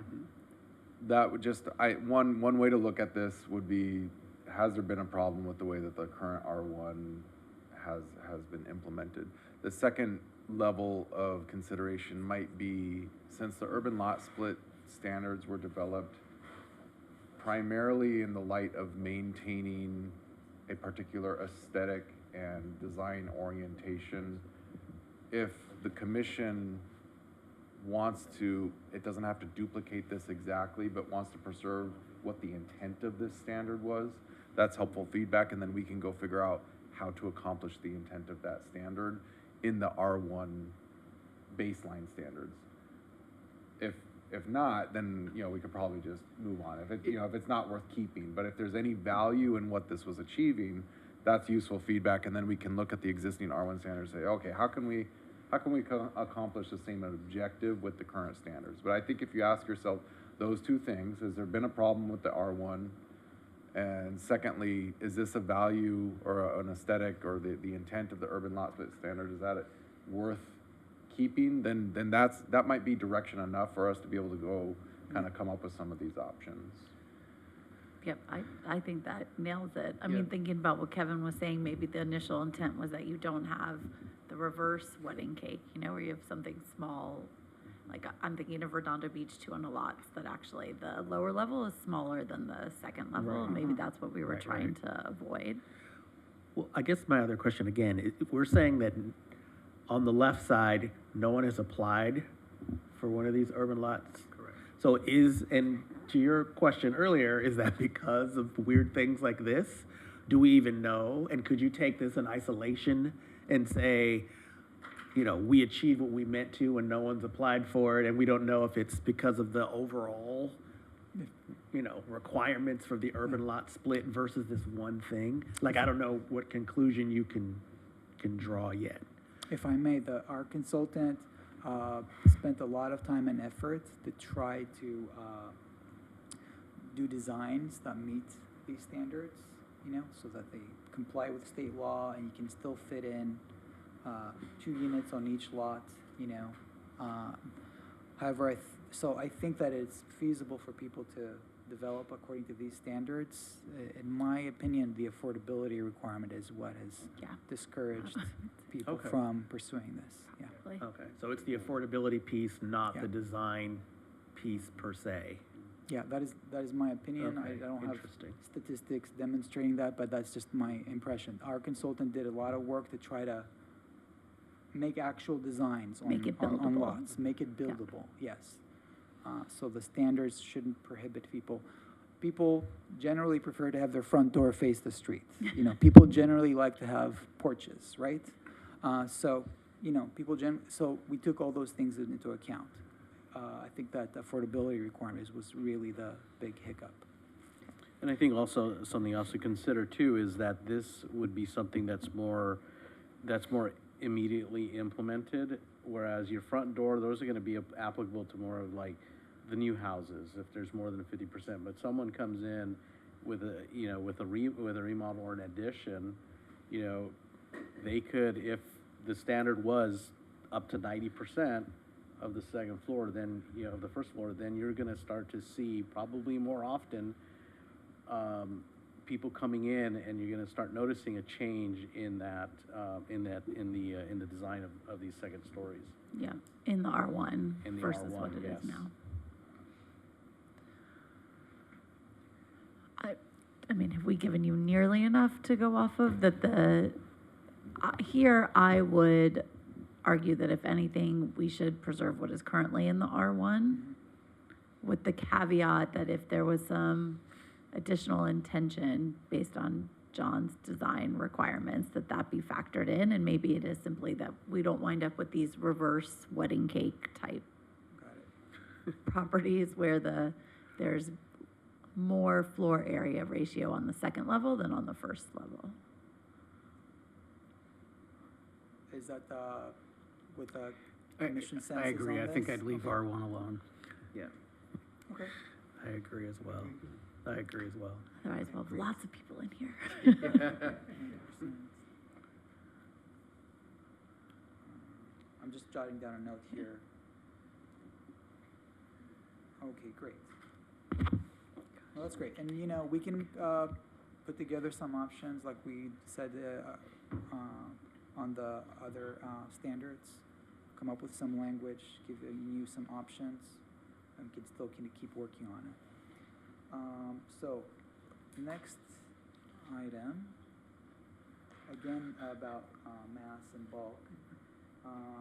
Differences in the garage offset requirements. I'll go over it one more time just to refresh your memory. So in the urban lot split lots, there's an offset requirement of 3 feet between the garage and the living space. The garage has to be either 3 feet in front or 3 feet behind the living space in the, at the front of the property. In the R1 zone, the standard is simpler. It's 2 feet behind the living space. Both standards are trying to accomplish similar and, you know, worthy goals, you know, break up the facade a little bit. In the R1 zone currently, I think the idea was to sort of de-emphasize the garages, kind of put the living space closer to the street, make that part of your frontage, rather than the garage dominating the front.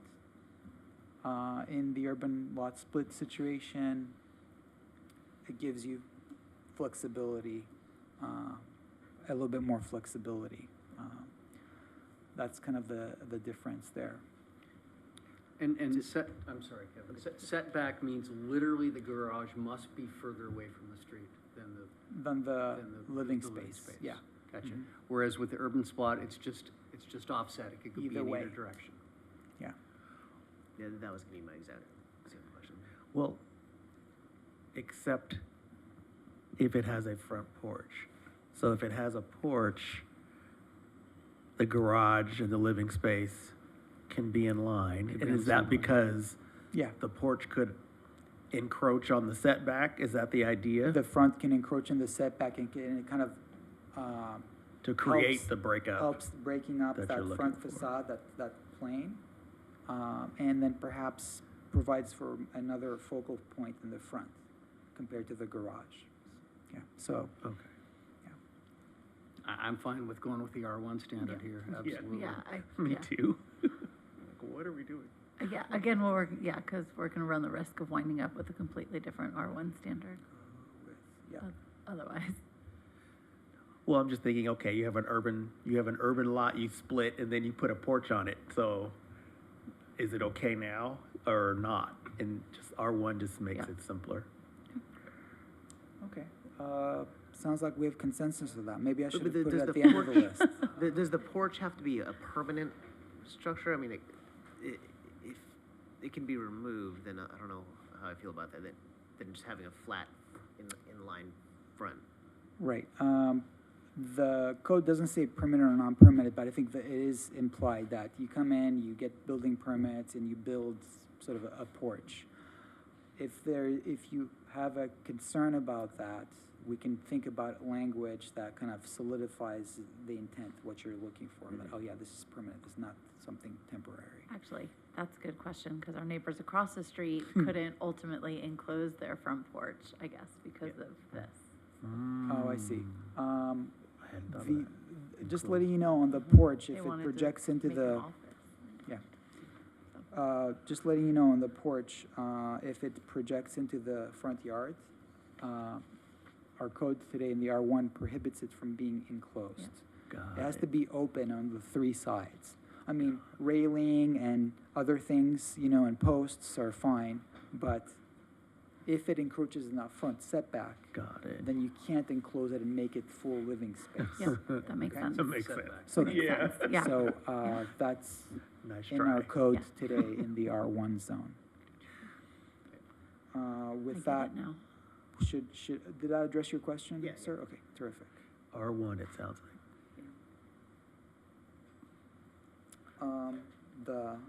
The height requirement, In the urban lot split, as I mentioned earlier, there is a sort of a straight, flat height limit of 26 feet, whereas in the R1 zone, there is a maximum of 32 feet for pitched roofs, 26 feet for flat roofs. I think the intent in the R1 zone is to not discourage pitched roofs and gabled roofs, you know, to give people the opportunity to have a different design. If somebody wants to maximize their floor space and so forth, they would just go flat roofs to the maximum height limit. So that's the intent behind the R1 zone standard there. I would think we would have to match the R1, right? Yeah. Yep. Without a doubt. Yeah.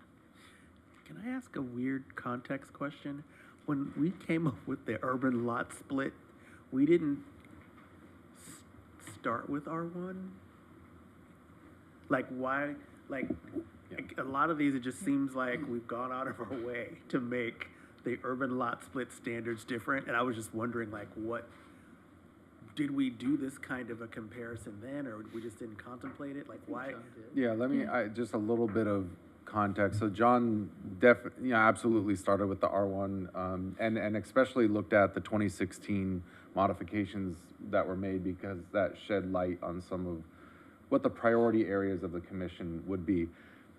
At the same time, we were also asking John to develop the design standards, if the commission recalls, just for the overlay zones in general. So remember, there was a conversation about just preferences in general. Do we prefer greater open space, or, you know, height, or less parking, or, you know, front yard setbacks versus side yard setback? And we were doing sort of this values-based discussion of, if the state ties our hands on certain the development envelope in general, what are our priorities? Would we prefer a shorter building but a lesser front yard? You know, so you build, you know, you get your square footage out of the yard space rather than building up, things like that. So he sort of combined those conversations with the context of the R1 standards, and then there were a handful of constraints that just like the ADU laws, the state passed several similar laws, like minimum unit sizes and things like that, that we had to adhere to for urban lot splits. So sort of took all those universes and that matrix of things that we had to conform with under state legislation and the context of our existing sort of design preferences to develop the urban lot split standards. So that's sort of how we landed where we were at. We were walking this fine line of still complying with state legislation, but still exercising our local authority from a design standpoint. We love that. Well, no, I'm trying to make sure maybe we don't lose sight of that. I mean, or wondering why we did it, which thanks for explaining it, but then it's like we seem to be running down a track of, we love R1. And so it's like, are we undoing the intent? Like, it seems to me like R1 makes sense, but I don't have the context to understand why we decide, oh, it should be, you know, 26 feet maximum for an urban lot versus the rest of, you know, the rest of R1. And are we gonna, you know, steamroll over that if we go R1, R1, R1? Well, I think in this case, it was an issue of scale. It's like, how big can a building get as the lot gets smaller? And so, you know, I remember this very specific discussion saying, you know, let's try to make the scale appropriate for the size of the lot.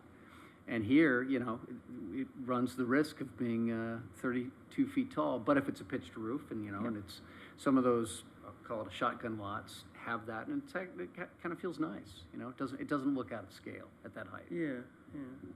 Okay. My instinct is R1, but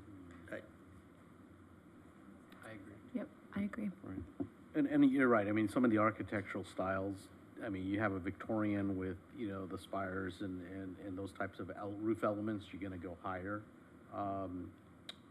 You know, I think, you know, there's pros and cons of both. You know,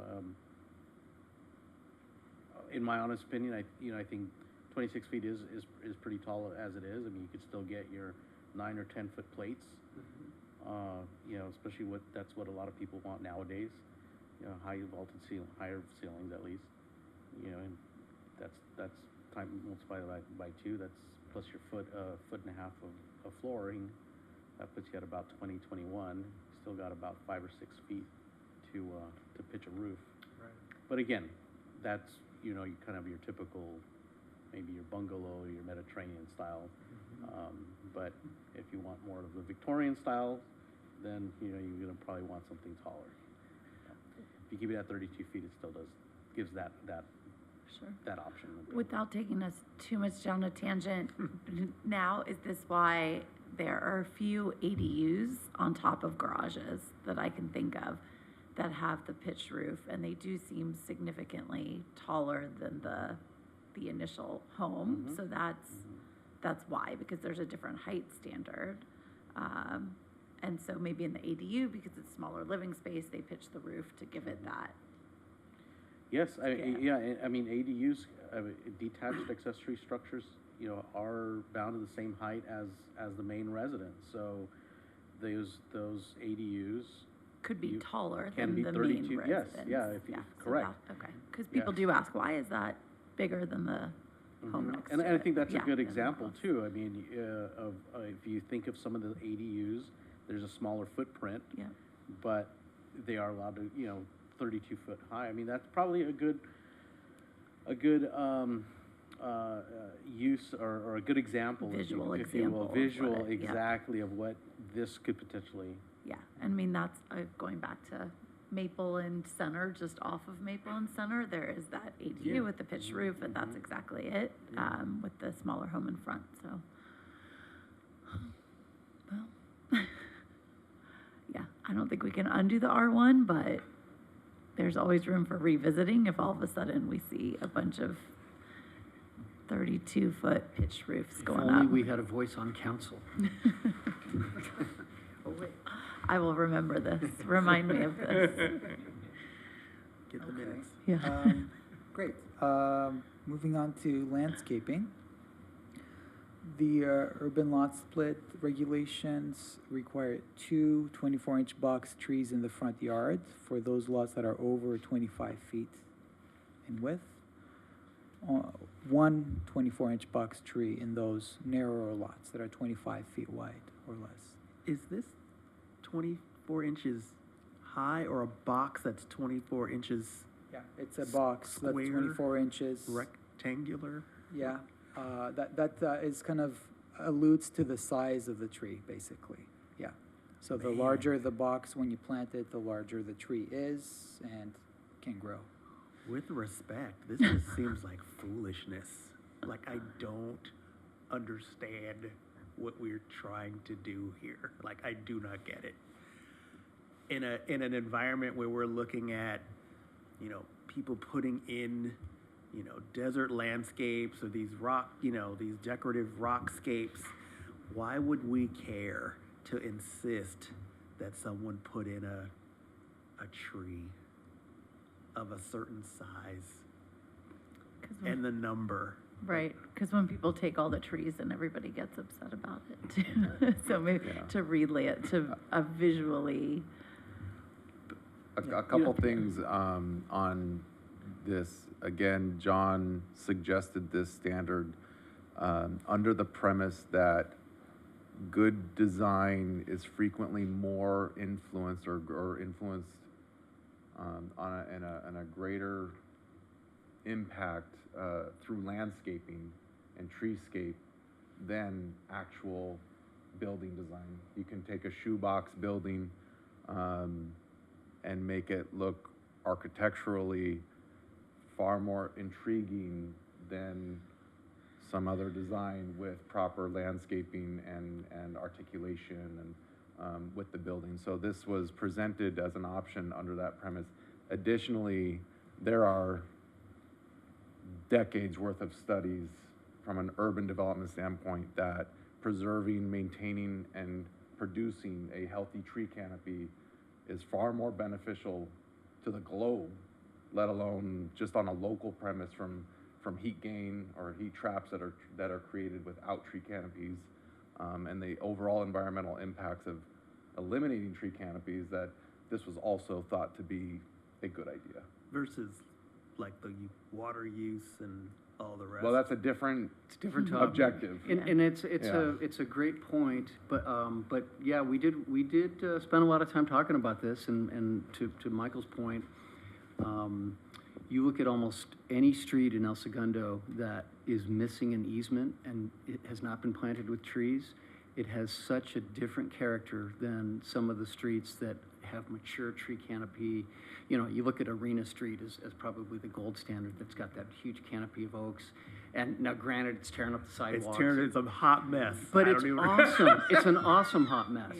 And, you know, shade and, so, I mean, I totally get the xeriscape thing, and I agree with that, but I would also always, you know, Well, I insisting, speak for the trees. I guess, well, and it's not that, I live on Arena, and so I see both sides, Mm-hmm. and I guess for me, I'm just trying to understand the idea, we have got a lot, we did an urban split, so there's a front and a back, and we're going to insist on a specific minimum number of trees when there are residential lots, like right around the corner, sitting on the corner of Mariposa, like one block up, where it's a desert scape, right? And we wouldn't force trees on them, so why would we force trees on these urban split lots? Yeah. And Well, I think, again, it's the intent of going back to, if we can't control the density, then we could control the visual, the aesthetic, and the look and feel of something. right. So once you build a house like that, and then they decide, you know what, I'm saving the environment, I don't want trees anymore, and they pull them all out, what does the city do? We don't have a tree preservation ordinance, but I will have a healthy conversation with that person about the true impacts of removing that tree. And the difference between xeriscaping and what a typical lawn or garden scape that's not natural has on the water draw from our system compared to a mature tree that draws water from the ground. It's a very different conversation, and so there might be an education campaign that's necessary, but we don't have a tree preservation ordinance currently. But I would doubt anybody who just invested in a 24-inch box tree would remove it very quickly after they were just required to put it in. Well, I mean, but these things are gonna change hands, right? So we're gonna develop these, they're gonna sit there, they're gonna turn over, and people are gonna make different decisions. So when that house that I'm thinking of, that's off of Mariposa and, you know, one block up from Marina, that has a desert scape, when they bought it, it didn't, because they just did that. So it's gonna turn over, and are we saying, you know, what's the difference if it's gonna end up a desert scape because they get to make that choice versus us requiring they start off with trees, and two specifically? Like, I don't know what it is we're trying to do by forcing 2 trees. Like, why that number? Why are we restricting that when in reality in we're gonna? 25 feet, you can only fit so many 24-inch box trees. Sure. Because you have to allow the room for continued growth. But again, it goes Tell back Rita to that. John's intention to facilitate a facade that you couldn't otherwise create through design on a building. From the street experience, it creates an environment that was worth creating or protecting for future development. This obviously doesn't apply to existing homes, but for future development, it's about creating a space and a place that achieves an aesthetic, a feel, an environment that was worth, at least at the time that to the commission, that was worth trying to create. Yeah. Yeah, I'm sounds like I might be a minority here, but, yeah, just when I saw that, the first thing that jumped out was like, I don't know why we're trying to force trees.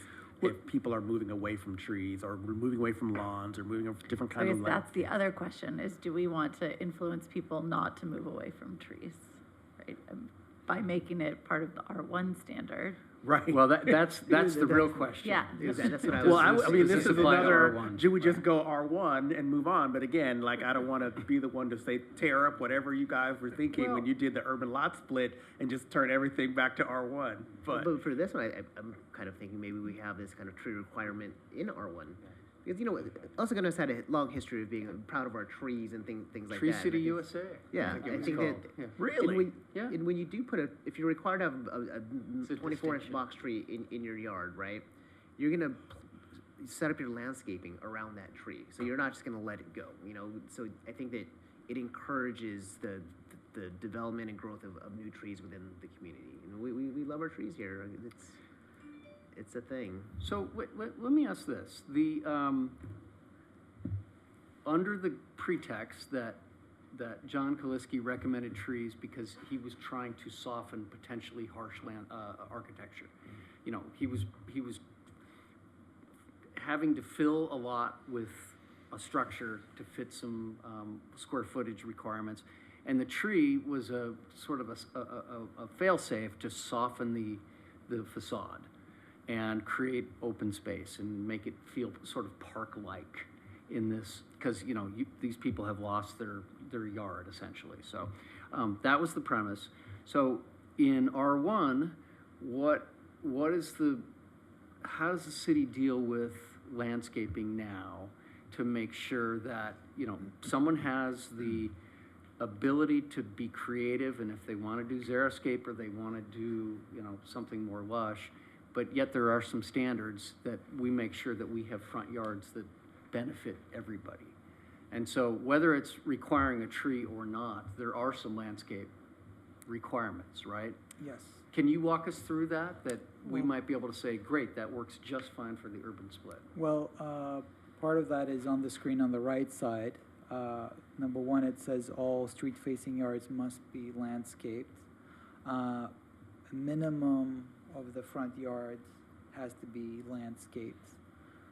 25% in the case of narrower lots, and 35% of that front yard has to be landscaped for wider lots. So that's one aspect of it. The landscaping, the language in the code says it must be, ground cover, lawn, shrubs, trees, including those things. It doesn't necessarily dictate one versus the other, but it calls for some sort of combination. Beyond that, the city does have a water conservation ordinance in landscaping.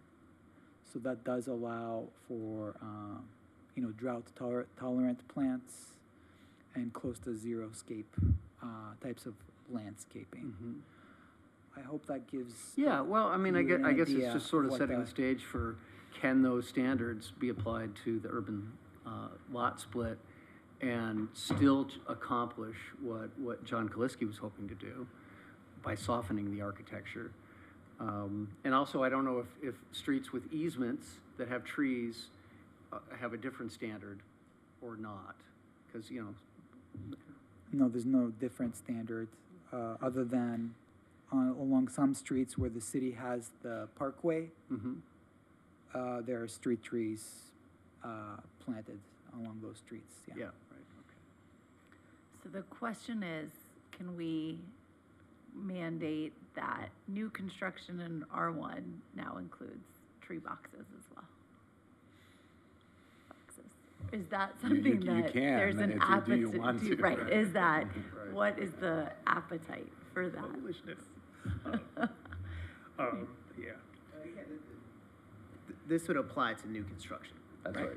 Right. So, If I may, regardless of what you decide, we would recommend that the language that is currently in the R1 zone regarding you must landscape your front yard, you must have a minimum percentage landscaped. Yes.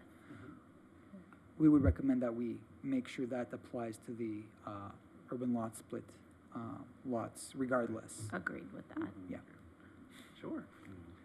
I can see And also, I think, too, the way the R1 standard is, it just kind of gives an open, kind of like, yes, you need to have some landscaping, which should include some trees. There's nothing very definitive. So in this case, what you're contemplating, do you want to be definitive in saying you must provide at least 1 or 2 trees? Yeah, that's Whereas the right part. now, it just says a combination of, you could, Yeah. If you want to put a tree, you can. If not, freaks me out. you put some shrubs. I mean, I get why it freaks you out, but I have a feeling that if we polled residents, they would say we should absolutely bring trees back to El Segundo. Bring them back. Okay. I do see master plan communities around the country where they do require a certain amount of trees that the builder put those trees in. But also they didn't have, El Segundo's special. We have put all these trees in the easements along streets, and it's what makes our streets really nice. And so the streets that do not have those trees for one reason or another have a very different character to Or when they took them off of Richmond, and that was like the end of the world. Yeah. 'Cause you could see the Okay. smokestacks Yeah, right. straight away.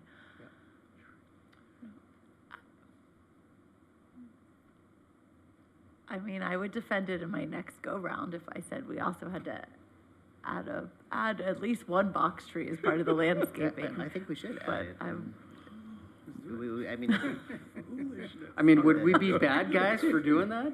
I don't think so. Yeah, or good guys. we're definitely good guys. We Sorry, have Mark. to, we have to, I mean, we have you to know, combat the it's all right. pollution that's also happening all around us.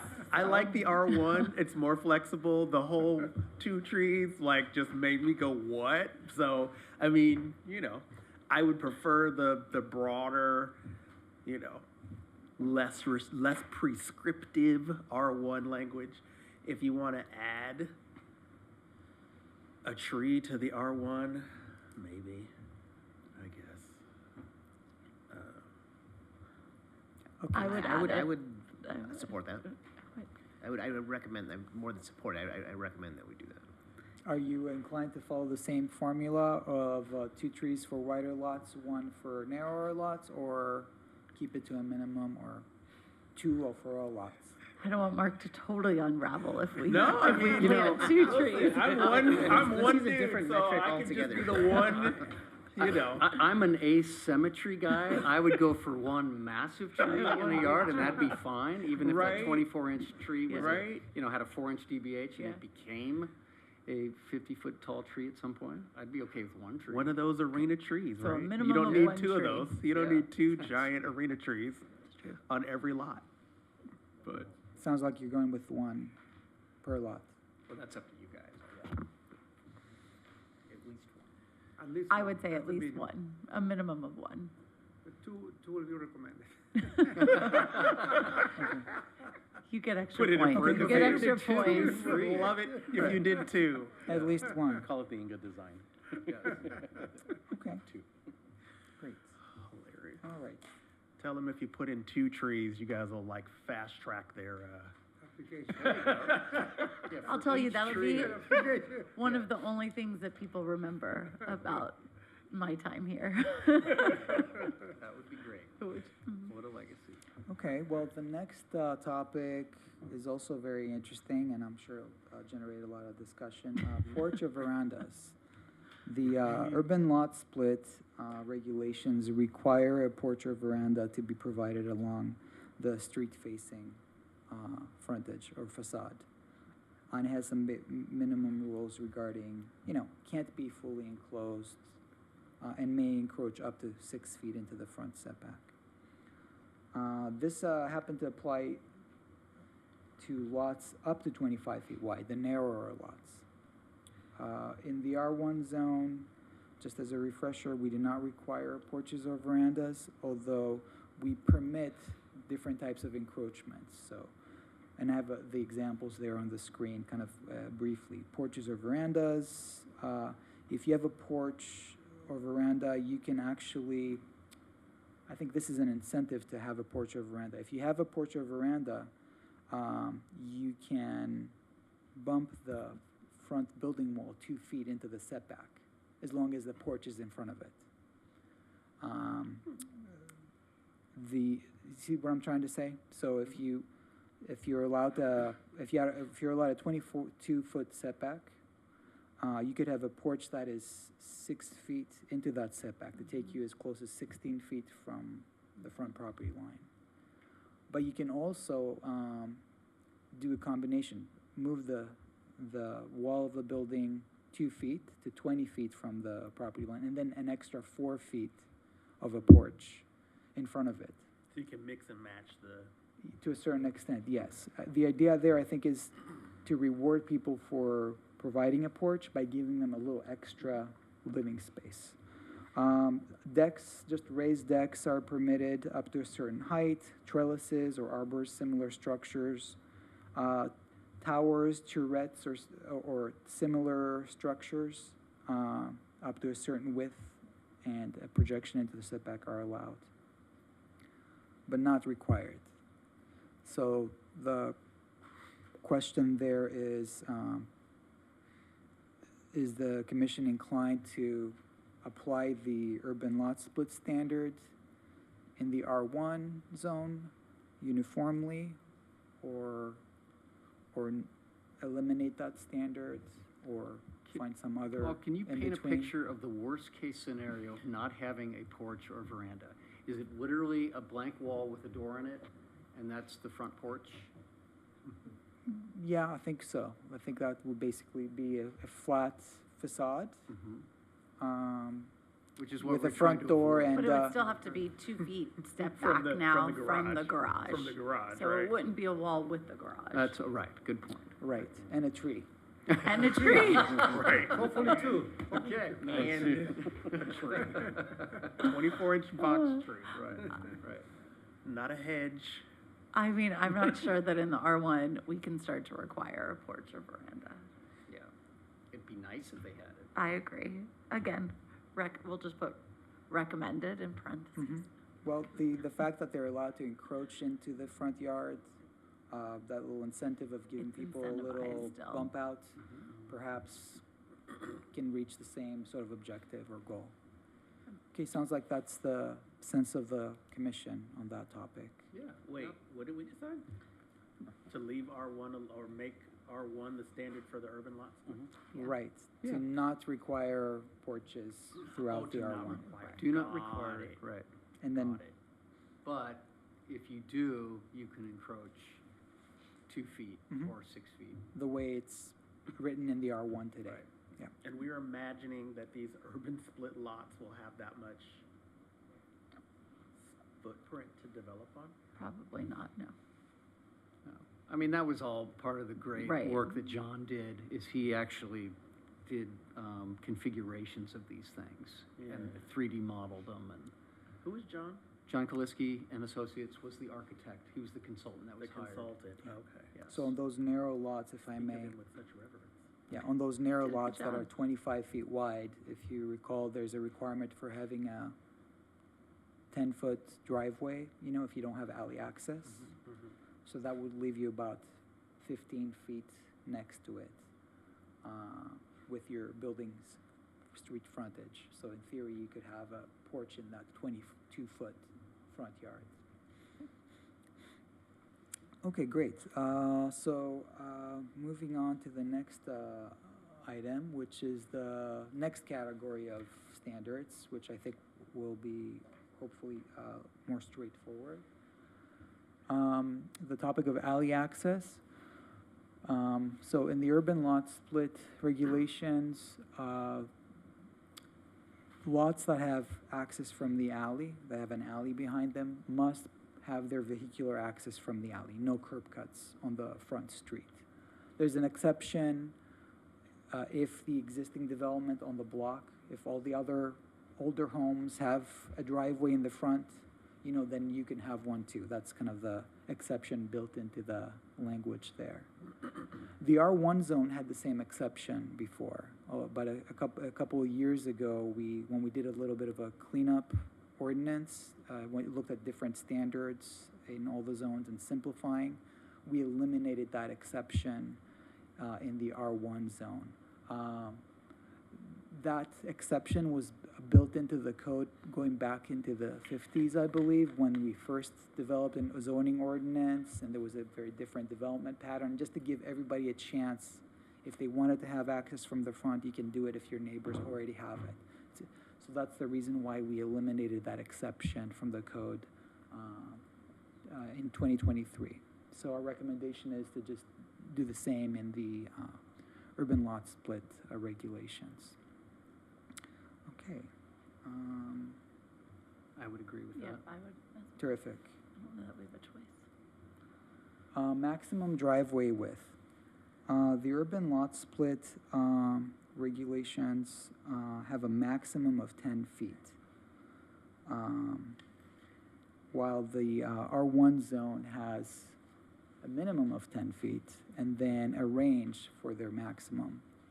The narrower lots have a maximum of 20 feet to preserve yard space, and the wider lots have a wider driveway maximum width of 28. And these would need to work with the landscaping requirements as well. Right. Right, so- Yes. So even if the code says you can have a 28-foot driveway on your 51-foot lot, if that ends up taking up more than 35% of your, of your landscaping area, then, you can't have the 28-foot driveway. But typically, you would be able to do both. Yeah. So the standard under the urban lot split regulations is very prescriptive. The R1 standard is more flexible. That's why it's not consistent with the state law, because it's more restrictive than the rest of the R1. In the R1 zone, you have garages in the back, so you only need a 10-foot driveway sometimes. Sometimes you have the garages in the front, they're 2-car garages, or you might have 3-car garages in certain instances, depending on the size of the residence. So that's why there's that flexibility in the maximum. And we recommend going with the R1 zone standard.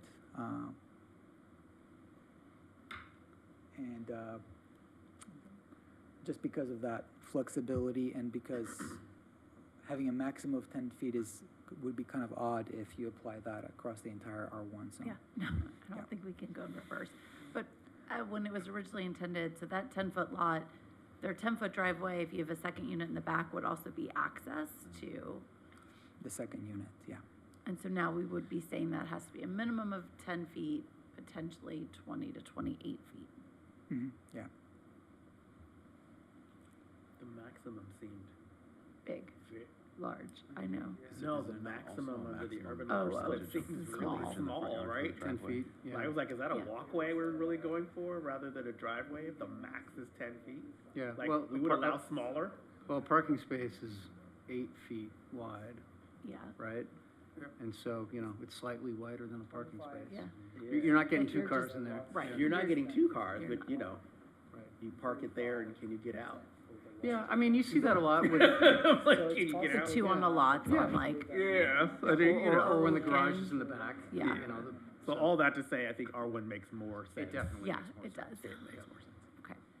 Okay, And an architect and designer is gonna think really hard about that when you're designing that layout, the site plan too, because if you're gonna have, smaller lots, you're gonna wanna have probably the narrowest possible in order to make, provide that access. So even though it'd be allowed to go up to 20 to 28 feet, It probably wouldn't. never probably wouldn't happen, yeah. Never happen. Everyone's got to buy bicycles. Mhm. That's all you get. That's all you right. get. You can only get bikes. E-bikes for all. Just wanted to let you know that that 28-foot width is for lots that are 50 feet wide or above, okay? So it's not for every lot, yeah. even better. So we're okay with the R1 zone standard on that. Terrific.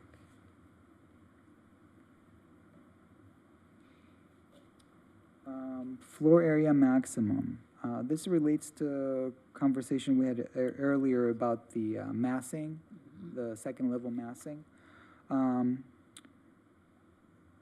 the urban lot split regulations, we have a maximum of 1,050 square feet for each unit on lots 25 feet wide, over and over, and 850 square feet per unit on lots up to 25 feet wide. We don't have that kind of a standard of a per unit size maximum in the R1 zone. The urban lot split regulation is more restrictive compared to the R1, so our recommendation would be to use the R1 standards, taking into account our discussion earlier about that second level FAR. And just to clarify, the smaller lots at 60% FAR, can the minimum standard that the state requires of 1,000 feet or 800 feet still fit within that? Yeah, that's what our consultant did. That's the exercise he went through, Great. studying different sizes of lots and different configurations to kind of. So that would still conform to the state if we went to R1 for those urban splits? Yeah, because we currently have a 60% FAR limit in the urban lot split regulations. So, yeah, we just don't happen to have that 25% for the second level in those regulations. So the overall FAR is there, yeah. Okay, great. So we'll do that and move on to the next standard. The front yard setback. In the urban lot split regulations, we have a minimum of 22 feet in the front yard, or the prevailing setback on the same block, whichever is less. In the R1 zone, we have a kind of a straight setback of 22 feet.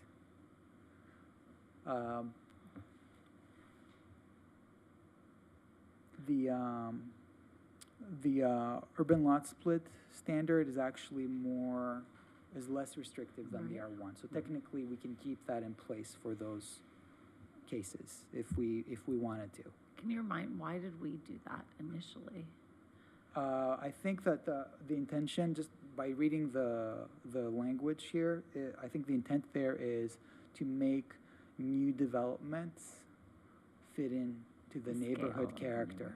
Yeah, so if you're doing an urban lot split in let's say in an older neighborhood where they may have built the homes closer to the street, then the new home can be closer to what the existing homes in the street look like. You know. But in this case, it would have to be 22 feet setback. In the R1 zone, it would have to be 22 feet, yes. Right. I don't think that the prevailing setback on the same block occurs very frequently. And from the perspective of keeping the rules simple, you know, and not having to do odd calculations, from our perspective, you know, it's simpler to just say 22 feet rather than going to chase down what the setback is on 6 different lots on the block and, you know, go through a process just to tell people what their setback needs to be. Yeah. Okay, I think we're getting close. We had a discussion about this topic a little bit earlier about the permitted encroachments into the front yard when we were talking about porches and verandas. I think this is just a cleanup item, basically. When we adopted the urban lot split regulations, we simply referred to the encroachments allowed in the R1 zone in the front yard. So the language in the code refers to old sections in the R1 zone, but a year after we adopted the lot split regulations, we updated the R1 regulations to these current encroachments. So we're referring to things that are no longer in the code. So we wanted to just make sure you're okay if we just simply refer to the current encroachment standards in the R1 zone. Sounds good. Is number 2, the front building wall up to 2 feet? Was that Kevin's previous question about building a fortress around your house? That means if you have a porch in front of that, you can move your living space 2 feet into the setback. Right. Oh, I'm sorry. It's Yeah, not let's a wall. bring it. That's the frontage. Gotcha. I got of it. that building. Okay, great. Moving on. This may take us just a minute, just because of the standard in the R1 being a little more complicated than the urban lot split rule. So the side yard setback, minimum of 4 feet in the urban lot split regulations.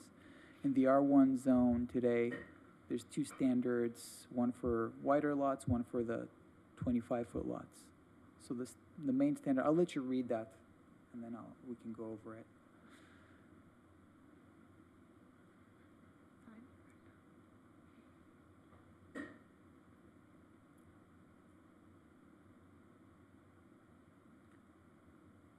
So the standard on those wider lots basically means, let's say if you have a 40-foot wide lot, 10% of that width is your minimum setback. So you have to provide a 4-foot setback.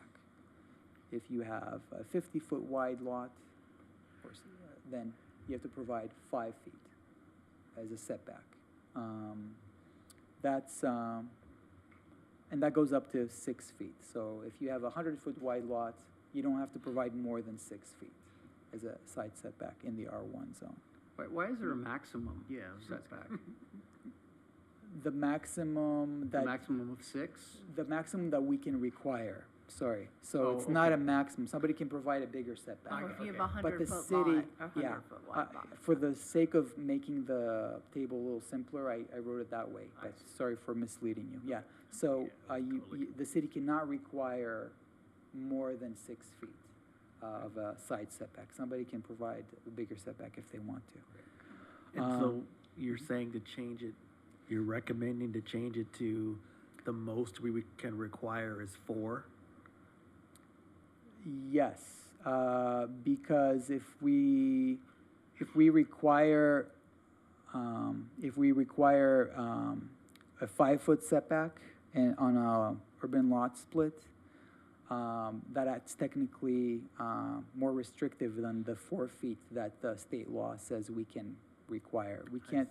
Yeah, we can't for urban lot splits. We can't require more than 4 feet Okay. as a side Got it. setback. So this is conformance with the new law or the state law? Yes. Okay. So we would change the maximum we can require to 4 feet. So even if somebody comes in with a 50-foot wide lot, we would tell them their maximum is 4 feet. The side yard must be at least 4 feet.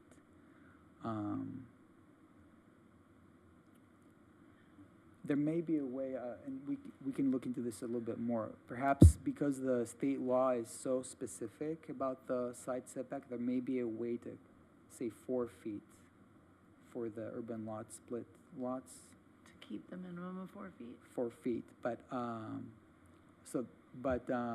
Or to keep the 6? for the rest of the R1.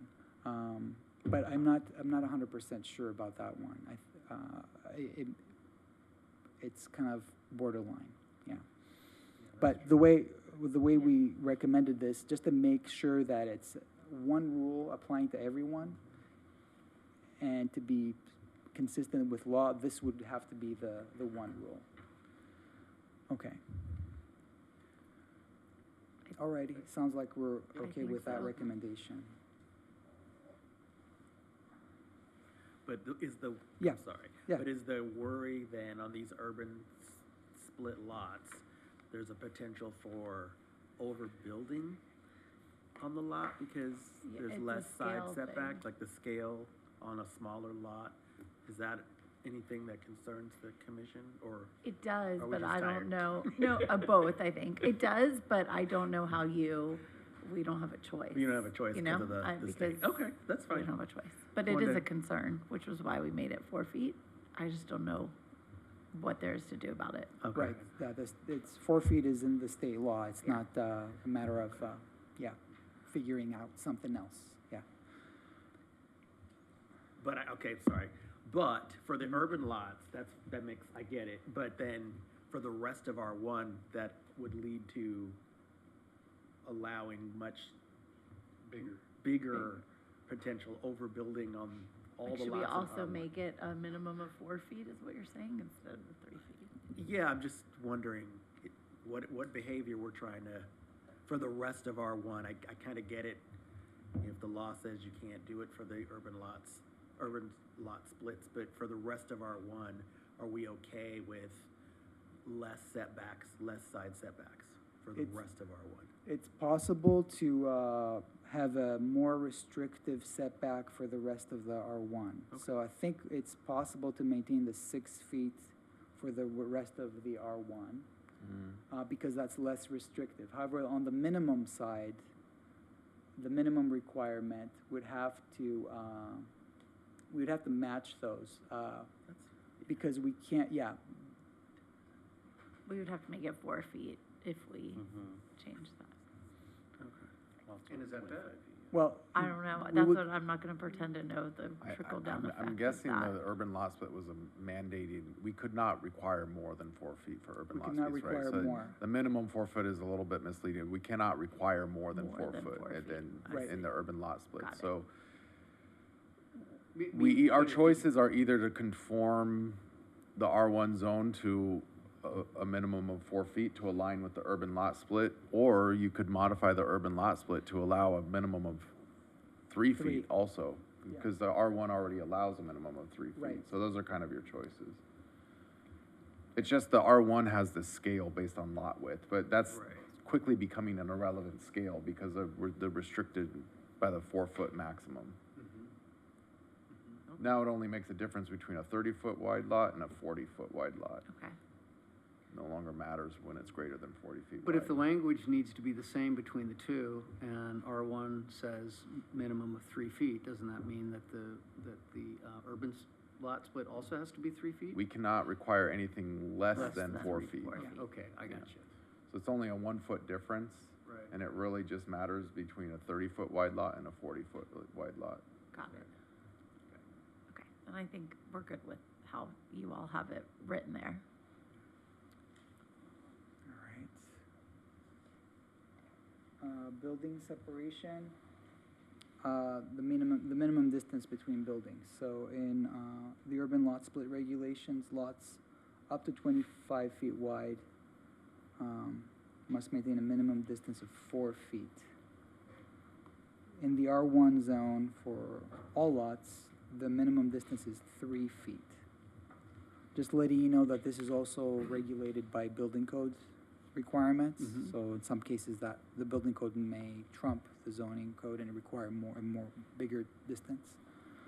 But for the sake of complying with the state law, we recommend matching the R1 zone 3 foot separation.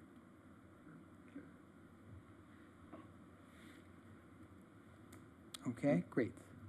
And is that typically a breezeway, a sidewalk, a landscaped area? I mean, what is that space typically used as? It's, yeah, knows? exactly what you said. Yeah. Could be landscaping, breezeway, or, yeah, Two trees. Yeah, yeah. yeah. So is part the of the state saying reason- it needs to be, it ought to be 3 feet or 4 feet, or we're just trying to? Or just No, matching. our current regulations in the municipal code say it needs to be 4 feet. The distance needs to be 4 feet minimum. There is no specific requirement, I believe, in the state law, regarding that particular topic. Other than building code, which is separate, Right, okay. yeah. So, 3 foot distance, the same as the rest of the R1 sounds okay, there's no particular reason to, okay, great. The next one is and this is the last one, the affordability requirement. In the urban lot splits, if you build out both of those 2 lots with 2 units, one on each of those lots has to be affordable, restricted. That's not addressed at all in the R1 zone, and this is probably not a legally defensible requirement. Probably not, no, Yeah. unfortunately. Tried, can't fail us for trying. Right. And it wouldn't align if, you said, okay, if you build an ADU in the R1 and you rent it, it has to be affordable. That's interesting. Maybe a different back. conversation. Yeah. I mean, we could have it here, but I think that's an interesting, different conversation at another time about ADUs. you know.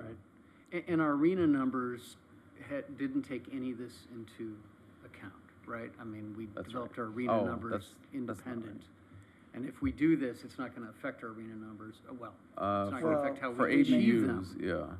Go ahead, Paul. Well, I was gonna say, if we, Oh, yeah, it's not gonna, the affordability component is not, okay, yeah, that We wasn't didn't taken get into credit account. for Right. that. I remember asking. Oh, that. yeah. Very And I would guess that it's probably not a viable option for ADUs because it would likely render them infeasible. Yeah. I mean, people have a pretty fair argument that that is prohibitive, so it's probably unlikely.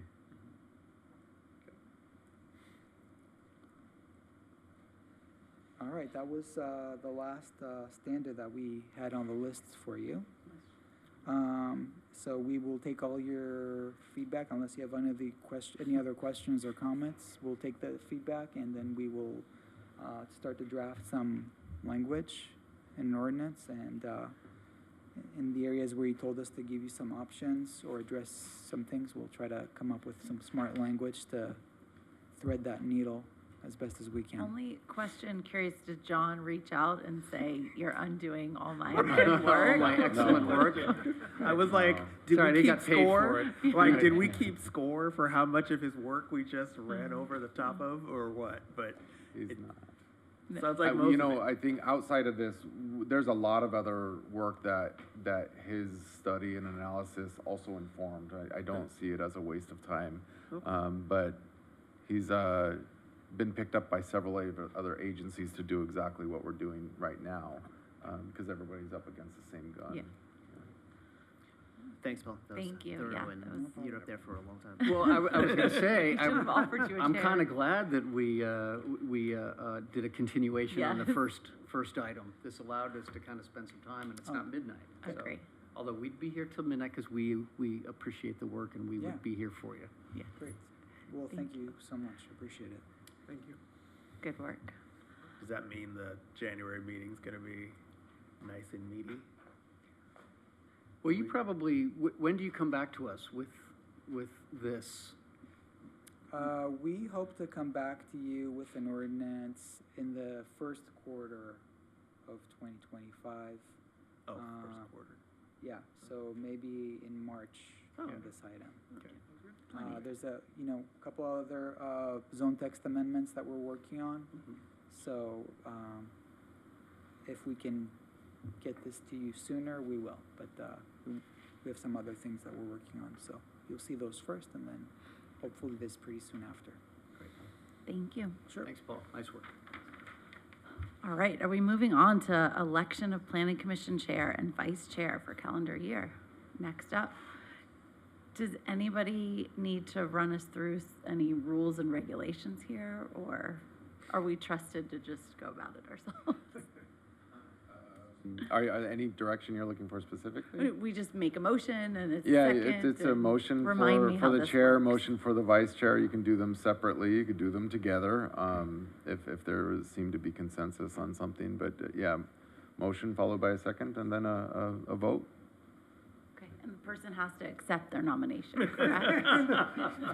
I don't know if there's a rule, I don't know if there's a rule about that, but it's probably the courteous. Against the will. No money exchanging. Well, I would nominate that Michelle stays on as chair, even though she's accepting a different role in the city. Is that a thing? I am second that. actively looking for my replacement. Tell everyone to apply. Thank you. I would like to nominate that Commissioner Heschler takes over the role as planning chair. I second, this is what I second, I second the That nomination. was my question. Would you accept the position if so nominated? What's the alternative? Yes, I Nothing. would I accept harass that. you Thank regularly. Okay. So do we vote on that? Yes, that's a roll call. Commissioner Christian, Yes. Commissioner Inga, Yes. Commissioner Magai, Aye. Vice Chair Heschler, Under duress. Chair Colder. Absolutely. Put it in the minutes. It will be, motion passes 5-0. Congratulations, you're in charge. Okay, and then a vice? And then a vice. I would make a motion to nominate Commissioner Magai as vice chair. I second that. I'll third that. I accept. Question mark, I accept. And I will take votes. Commissioner Christian, Yes. Commissioner Inga, Yes. Commissioner McGuy, Aye. Vice Chair Heschler, Absolutely. and Chair Koldorf. Yes. Motion passes 5-0. Congratulations.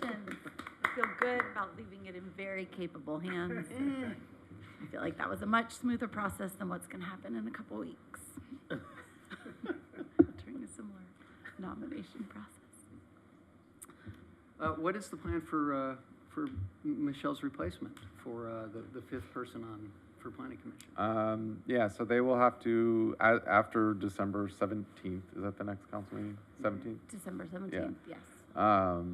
They will post the position. It needs to be posted for a minimum of 60 days, I think. They can't post it now. I mean, it's kind of a thing. It's done, right? Doesn't I matter. don't think technically. I think that officially it has to be vacated. And then depending on candidates, then the selection process will ensue. Our council will interview the candidates and then make a selection. So it sits vacant then for that period of time. That's right, yeah.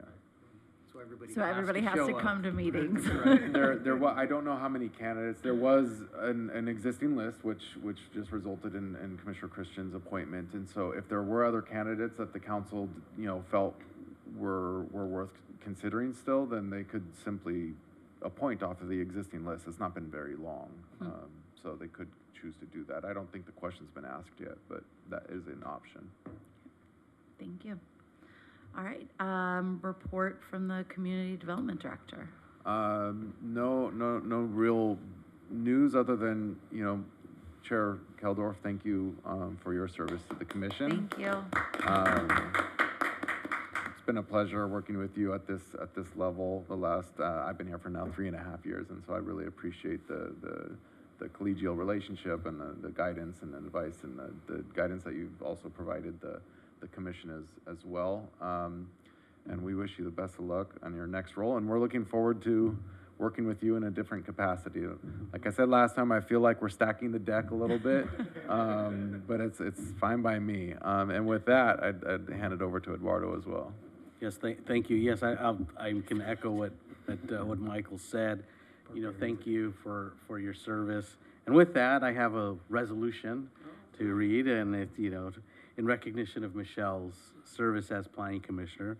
Whereas on June 28, 2018, she made her grand and fabulous appearance on the El Segundo Planning Commission. And whereas over her tenure, Michelle has attended or chaired over 80 Planning Commission meetings.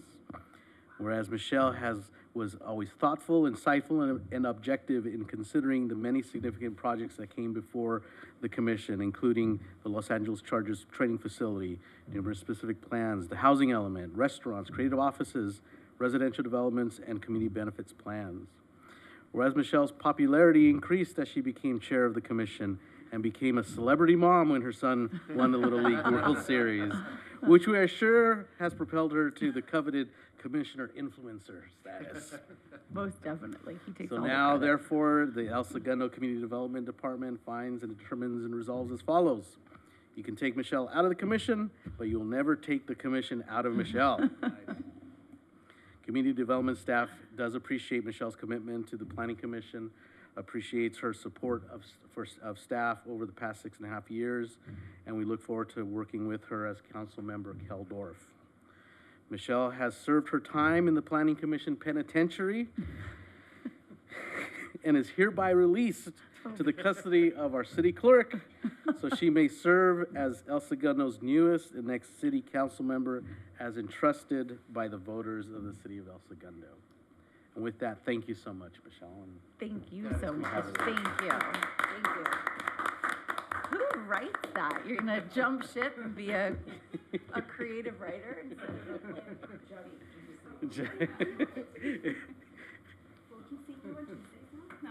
Now everybody has to come on Tuesdays, and yes, thank you so much. It's been really a highlight being here for the last 6 years, and I'm so excited about the staff that we have and the direction that we're going and the engagement and the planning commissioners. So all good things will come from here, and people are paying attention. And I think what just keeps coming up is that we're in really good hands. And so I thank you for this experience. It's been really a highlight of being a resident in El Segundo. So thank you for everything you all do. it is acknowledged, and I know it will continue to be. Looking forward to it. Planning Commissioner, we have no city attorney, right? So Planning Commissioner, or maybe he's on, but it's okay. I'm on, but nothing from me. Okay, we'll spring you. Hi, Joaquin.